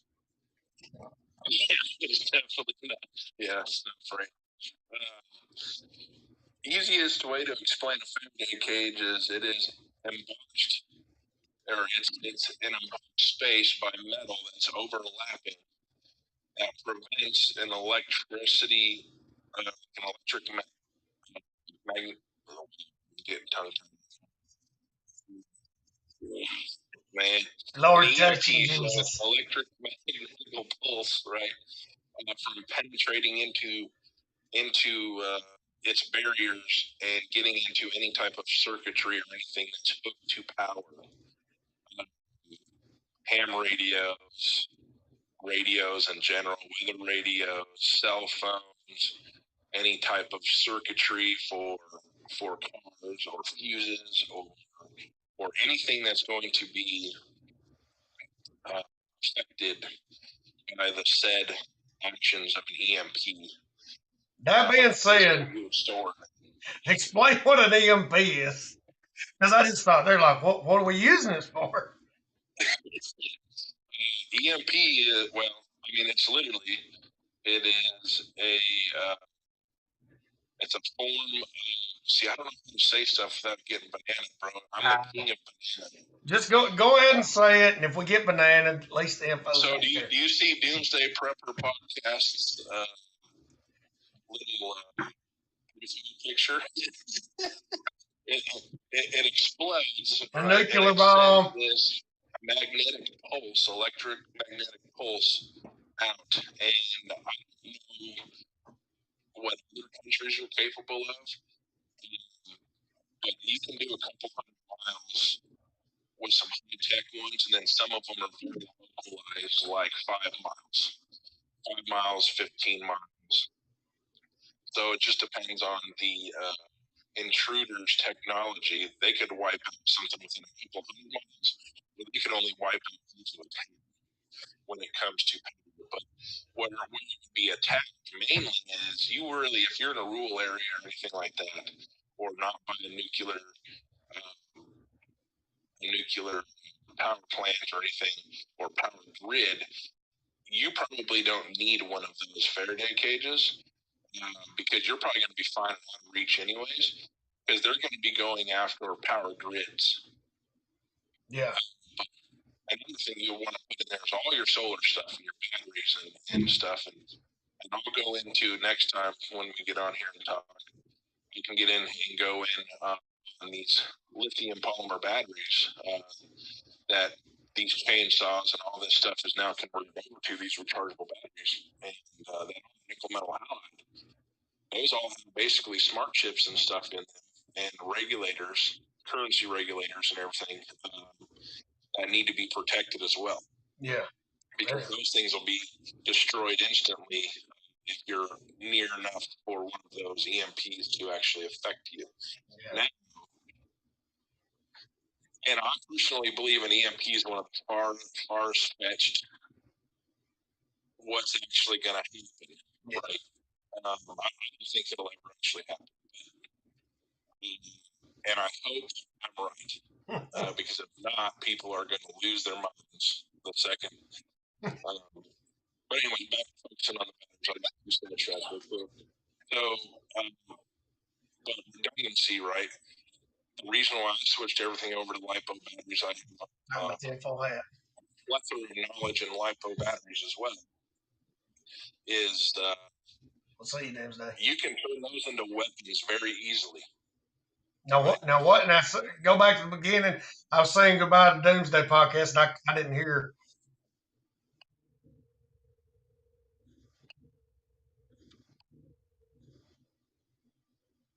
So you froze up. Yeah, Amber Alert come in, or no, emergency weather alert. Something happened. I don't know what it was. Can you hear me? And so these batteries. So yeah, I can hear you. Can you hear me? Yeah, I can hear you now. Cool. So with these lithium polymer batteries, right? They hold a lot of voltage. You can charge them to beyond their cell voltage recommendations and stuff, and you can turn them into explosives, and you can turn them into fires that you cannot put out. Right? So you can weaponize your batteries very, very easily when you're running LiPo batteries. And all you need to do is you don't need fire or nothing to do that. So let's just say this. Let's just say all right. We gotta let's stop her because this will get us bananas. You DM me that info on the back burner, bro. I'm sorry. I got to thinking just now. We're putting dangerous stuff on here. Doesn't get us for that. But I hate to get you in trouble, but I will have to stop it right there. DM me that information. I want to know. Bro. Don't be scared. Don't be scared. I'm not going to be scared. This way, remember them scooters that all these people, these adults bought these kids for Christmas, and next thing you know, they were lighting on fire and exploding? Okay. Overload. Do you remember that? Yeah. Yeah. Well, you can also do that by just puncturing said battery. So you're talking strapping. Once it mixes with air, it's over. It will be something that you cannot put out. So let's just say your hands are freezing. This is survival and not weaponry. The example here. So let's just say you can barely move your hands. You're getting frostbite. You're really in trouble, but you have your electric chainsaw. There you go. You have an extra battery, right? Freezing to death. We're going to save your life. Yeah. You can puncture that battery, and you'll be able to start whatever fire you need to get going. That's the ultimate fire starter right there. You'll start a forest fire if you're not careful. Yeah. See, I about did it myself. I about told them how to do that. I'll go ahead and throw this out there. If you were to take, like, let's say you got some brake fluid put up in your car, you're stranded, you got brake fluid. No, you would never have any of this. This probably just gets in trouble. But basically, if you were to take brake fluid and the powdered chlorine and you mix those together, they're going to light on fire, and it's a fire you can't put out. So what you're looking at is similar to what Buzzard Life was putting on the other day. Is like what you're saying with the lithium battery. It's going to burn until there is no more fuel. And hey, Big Papa Pump, it's good to see you, buddy. And then you're going to begin to add things to that, and it's going to heat it past. It's going to dry that wood out, and it'll burn in the same manner of what you're talking about. So yeah, that's something else you could use. And if you got your little chainsaw, all you got to do is bust that thing on the ground after you got a full charge, and you're in business. So. Yep. I mean, I wouldn't even do a full charge, but yeah, it's just one of those things that that's a part of the built-in redundancy and my thought process of when I prep, right? So when I prep the quality stuff, you're not going to catch me at you're the exact opposite of me for when you'll take $3 and go to the junk place and get you something. Right? Yeah. Me, I'm just like, I just want to buy it once and I know it's going to work. And you know how to use it 12 different ways. So that's how I prep. You'll never see me buying a bunch of just random shit. Right? Yeah. Like that prep Poppy does. Like that guy trips over everything, right? Like he has so much stuff he doesn't know what to do with it, and he forgets he has it. Well, my thing on that is, I mean, I've got my good quality stuff. My main thing is to show people what they can use because a lot of folks are not going to be prepared, and they're going to realize, well, that video I seen, I can use this, I can use that. Granny's got this in a closet. That's what that is. My grandpa's got. So a lot of what you see me getting is stuff I've had on a list of things I need. They're tools that I've been looking for, and I just happen to find them. And then there might be that one really old tool. I don't know what it is, but I got an idea that I could use it. That's kind of what. And I'm not dissing you for that. Like you buy old school tools. You buy old school tools that are tried and true, right? Oh yeah, you got to have something. Yeah, something off of Amazon that is $1.63 and expect that to help you live. Well, zombie apocalypse. So right? this is there's probably no more tried and true folding knife than this brand, the Victorinox. Everybody's had a Swiss Army knife, and I'm not going to tell you to go to the flea market and buy the $10, cool looking zombie knife, because in all honesty, there's only one thing you can do with that, and that's cut. And will it do that well? And will you be able to keep an edge on it? Where this is the only stainless steel blade that's affordable, and not even this model that I'm going to suggest. There you go, getting us bananas because you're showing on TV. No, I'm actually pretty good with this because I win all my appeals on these, and they just quit. After a while, they quit bothering me about it. I can put. Oh, that's good to know. I mean, most people with those, right? Like the Leatherman or Swiss Army knife or something that's tried and true. Those are all good tools to have, right? Because the second you go to, I'm going to pick on Walmart for a second. Hopefully that doesn't get us banana. And get an Ozark Trail machete for $9 for this 22-inch machete that they call a brush cutter or whatever you want to call it. The second you smack that with a log or something to use that, you're gonna fold that tip over. Yeah, that thing is going to snap, and you're probably going to cut yourself. The only thing that you successfully cut was yourself. Now, here's the thing: it's better to have than nothing. But there's probably a brand over the Camillus A lot of their plain Jane knives, they're better than Ozark Trails. Now my son's got an Ozark Trails, um, multi-tool. It'll turn screws and things like that. But if given the choice, I'm going to get a Leatherman because I know what Leatherman's going to do. Those cool knives, I let the kids buy them, but I made sure I got them some good quality Swiss Army knives. Now, one of them's done lost it, but that's another story. But they've got some decent Swiss Army knives that's got a saw. I like a saw on mine because there's so much you can do with a saw. You can process fat wood into good tender shavings, and then you can use the awl on this to repair your equipment. But yes, the only gimmicky thing I've seen that will work, but only in one function, is those survival shovels. Now, the knife blades garbage, the ferrous serum will work, but you got to know how to use it. Again, the whistle might work. Can you use it as an axe? Possibly, but it will cut through roots. But I've got one of those shovels, but as far as taking it apart and using any of the other tools, I've tried that. They're flimsy. They're not rated. They're not going to last.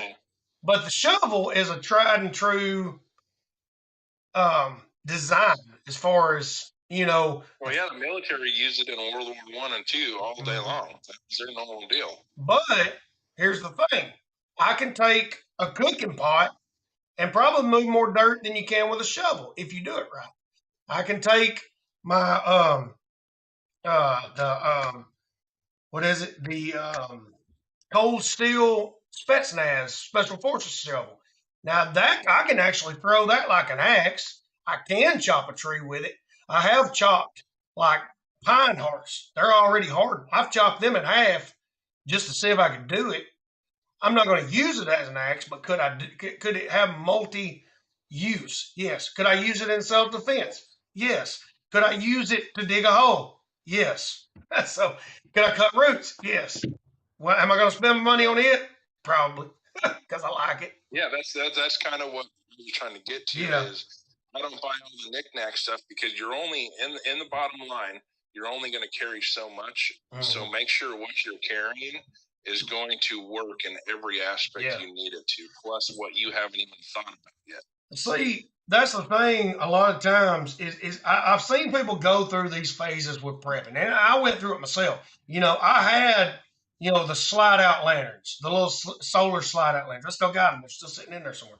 But then I got solar chargers and rechargeable flashlights. Then I've got, but prior to that, I was like, well, I'm gonna have a bunch of AAA batteries, common use batteries. I mean, really, those little lights, they're better than nothing. But like you said, the further you get into it, and I have a feeling Prep Poppy, he's going to get further into this and he's going to begin to try things. He's going to see some of what we're doing, and he's going to get out of that phase. I told him this. I said, you're good at making a show. I mean, because I like to watch him, just to see what he's going to do. I watch him all the time. Oh, yeah. He's entertaining as heck. He's got that down pat. He's also got the monetization and how much of the World War II they use as a shovel to take a bath in it or wash up in it, even cook. I don't know about that. But anyway, I got sidetracked. You'll have to forgive me. It's like the cat with the laser pointer. But he's got that. I've talked to him about that, how to create platforms, how to monetize. A lot of what he's doing, it took me a year to figure out while I was on Clapper starting out doing this. I was just like a kid stumbling through the dark, flipping whatever switch I could, just to see what I could do with this and how to get the message out there the best I could. I just happened to stumble on Olight. I happened to stumble on making my own website. Then I happened to stumble upon ShareASale. And he just kind of just had all that up. He learned. And that is something that I feel like he can bring to it for a lot of us that can help get the message out there better. But it's going to take time. It's just going to take time because there's a lot of things he's got that he's learned just by reading novels. Hey, thank y'all for the gifts there. but there's a lot of things that, there's things that he's got to get out of that phase into the more serious phase, and that's what I'm waiting on because it'll eventually happen. Well, I was trying to wrangle him in to help him do that. Yeah. Like, hey, dude, let's do a podcast, and get everybody together because every prepper does things different, and if the person just starting out, the best advice to give them is listen to everyone and build your own off of everyone else's. That's going to best fit you, right? And that's a good idea. Brett McDonald, thank you for the cloud bread, the football, and the presents. Thank you for those. I've never got some of those things you sent, so thank you. That's my first time. But yeah, I think where it all kind of went south, and it was, and a lot of these folks are my friends on here. Where it kind of went south, and I've talked to some of them. It's where Big Daddy Prep had some beef, and Big Daddy Prep's got a way of dealing with things. He's real direct. That's the way a lot of Southern men are, and I think Luke, his mind processed that in a different way because from what he said, he's on spectrum, and I can see I've dealt with people on spectrum. They take you in a different way than you mean sometimes, and I think that's kind of what ignited it. And then there was some well-meaning behind what happened. You had a couple other preppers that seen it, and they're like, "We're going to deal with this. We've got to deal with this." And it kind of was taken in the way that we have dealt with politics in times past, and that's always what separated the two sides is the fighting. And it kind of spun out of control into that because you had a few people here and there that got involved that really didn't know who he was or what he was really trying to do. And then he took it as an all-out attack. I'm going at y'all. And I was just like, man, this is spinning out of freaking control. Everybody was, back and forth. And then he just went into defense mode. You couldn't really talk to him anymore. So that's a waiting game. That's all a waiting game. Just to see. And a lot of things happen there. And I did make the mention that possibly because of, kind of what me and you've been talking about the whole time, getting bananaed, certain key catchphrases, catches that the previous guest said they don't even see in my videos anymore. Certain things like that, they're trying to cause a stir so we can't get people prepared. They want as many people unready for what's going to happen when it happens because they're going to do everything they can. And the powers that be we're talking about, that's who they're going to use this chaotic event or chaotic string of events or this whole thing we've seen the last 2 years to take more and more power. And the less people know, the less power they have because knowledge is power. So I can see that being that they knew how to, they say they're always experimenting with us on social media. So I can see how they possibly seen the right people to put together that would cause the right stir of events to hinder what we're trying to do. I don't know. Might be just me being paranoid. Right. Yeah, you're definitely paranoid. But it's just, I just don't like guidance towards people that could get them hurt or get them in more trouble because it sounded like a good idea. Yeah. When they said it, right? They said it for the cloud and they said it for this, and they didn't really understand the repercussions of said things. Because, so I was on, I'm not gonna lie, I was on Luke's side when all that went down because I watched it go down. I was like, well, why the hell would this guy block this guy and then do a parody video of him and stuff? It was like, that's kind of chicken, Yeah. And I tried to message them about it, and then they blocked me, and I was like, when you're dealing with it, it is what it is. It probably was a little clout chasing because I've seen people I've seen some friends on Clapper do that. One of them was game and the other one wasn't. He even messaged him and said, hey, I know what I'm doing. We'll use this. We'll get more followers. And the other guy's like, no, I've got a brand to protect. You're not going to screw with me like that. I'm not letting you clout chase on my name. And so people do that in social media. It's a common practice. It's just that right there, you know, that hindered the whole community there for a while because everybody was so focused on arguing. I'm not going to worry about arguing with him. I'm going to try and put the best information I can out there, and I'll contact him, person to person. Hey, that's not a good idea because that's the best we can do to keep it going. I am going to have Is to. Jeremy still in here? Who? Is that Jeremy Chad Newer? No, I blocked him. I blocked him. Oh, did you? I was going to ask him a question on saying where did you find the evidence of us being Trump numbers? They come in to say they're trolls. I used to be okay with the trolls, but they got me so far off of what I was trying to do. Again, it's just like I'm just automatically any politics, any garbage like that. We're gonna now They're Buzzer. the ones that report you and get you banana. Yeah, They're just there to try to get you to react to get you. Yeah. Banana. And see, they got me on a live stream the other day. I was doing a devotional on Sunday. I'm gonna try and start doing more of those. And I had to appeal it, and I won it. They pulled my ban. So one thing, the more you win appeals, it seems the more they look at your account and can see the bogus stuff. And so that's another thing. People just don't appeal. I've seen, and then some appeal and don't get responded to. So I don't know. Buzzard Life my Command. last one. Remember, you've been in my last one. My other accounts where I'd have 600 people in there, 2, 3, 4, 600 people, and at the time, and it's just there was half of them were haters, right? Yeah. And the other half was there watching me combat the haters, which was a complete show in its own, right? It was fun.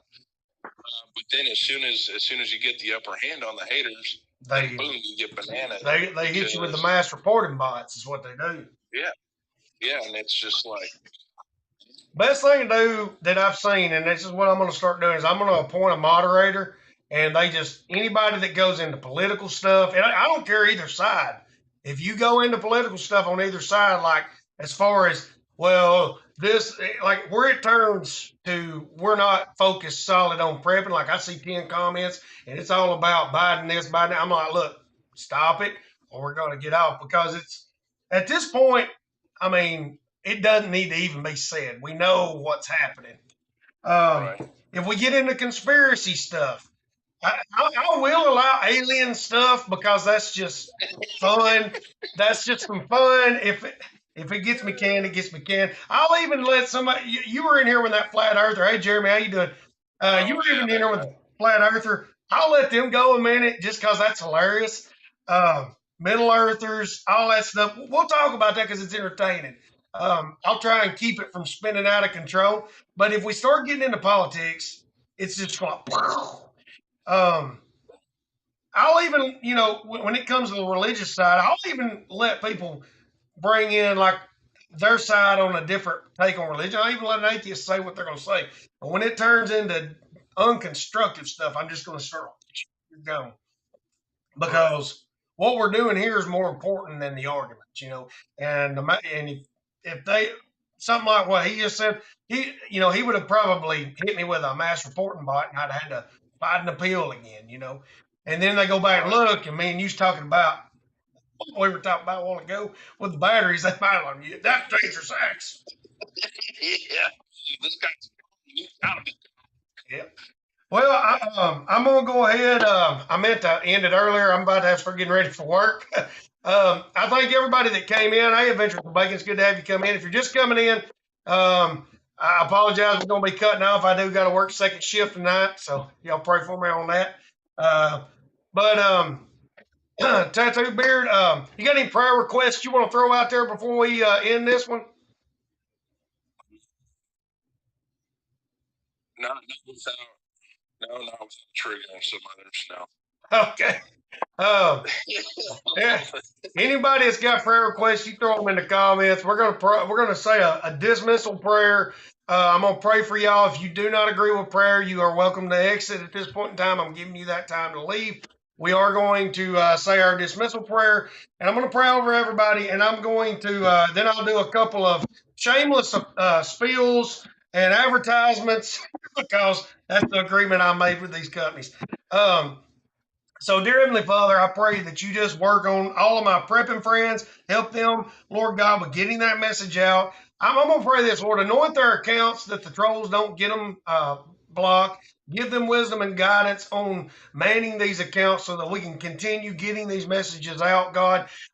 Give them wisdom on who they associate with. And some of these folks, Lord, that are just really kind of off their on that really out there spot, and we really need you. Just help them to find true wisdom in what they're posting, God.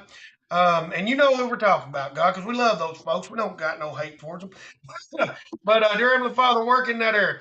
God, I pray that you take each and every person here and give them strength through their day. They may be going to work. They may be facing illness. Lord, I pray you just set your hand on Jeremy and help him get to feeling better. He's been sick. You see my friend Danny, if she's still in here, God, set your healing touch on her body right now. She's dealing with a lot of sickness and she's having a lot of tests. You touch her, God. Lord, set your touch down on our friend, the bearded tattoo beard over here. I'm going to say it like that. He's had many names here on TikTok, God. We pray that you help him keep from getting banana this time and get up there in that million ranking to get the message out.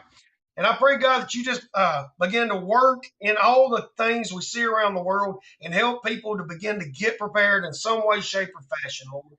And as always, Lord, I pray that you just help people to see the light of Jesus Christ in all of us and what we're doing here, Lord. In Jesus' name we pray. And they all said, amen. So we thank y'all for coming in. I'm going to give a couple spiels for our sponsors. Ready Wise. We got the Adventure. Ready Wise. Go check them out. They have great products. I can get you a 10% discount with E2910 discount code at readywise.com. E29TEN. Go check them out. You can go to Olight right now, get you a good light. They've got common use battery lights. They've got rechargeable battery lights. They've got options for everything from rail mount lights to bike lights to solar chargers, about anything you can think of, something to use working on the car. And you can use the discount code DB29, and that will save you 10%. And we get a percentage of that to help fund what we're doing here. Also, go to edge29chaos.com. We got resources up there. You got blog entries you can read, resources there. And also, I'm going to put this out there. If any of you are interested in contributing, contact me at dennisbunch29@gmail.com. If you have a preparedness topic you want to do an article on and you want to be a contributor, contact me and we will get that posted if you want to collaborate in that way. And also just tap the banners while you're there. That just clicking those banners helps get us funding towards buying gear, towards doing a lot of what we're doing, because this does take time out of my day. It does take away from overtime at work, and that just gives me a little bit more to do what I'm doing. I'm going to keep doing it anyways, but if you want to help, that's what you can do. Also, Buzzard Life, the blog, that's you and the Real Buzzard Life. We're talking about collaborating together. If you want to kind of start with that, we've already got a few contributors on there. You can become a contributor and add to that blog, and we'll put, I can't pay you, but we can put links to your social accounts to get traffic there. And we can also put any links to affiliates or business websites that you want to do. So, Tattoo Beard, thank you for coming on, bud. I hope you have a good day. You too, man. And everybody, Jeremy's going to be going live here in a few, so go over and holler at him and get a whole lot of good info out of him. Y'all take it easy, folks.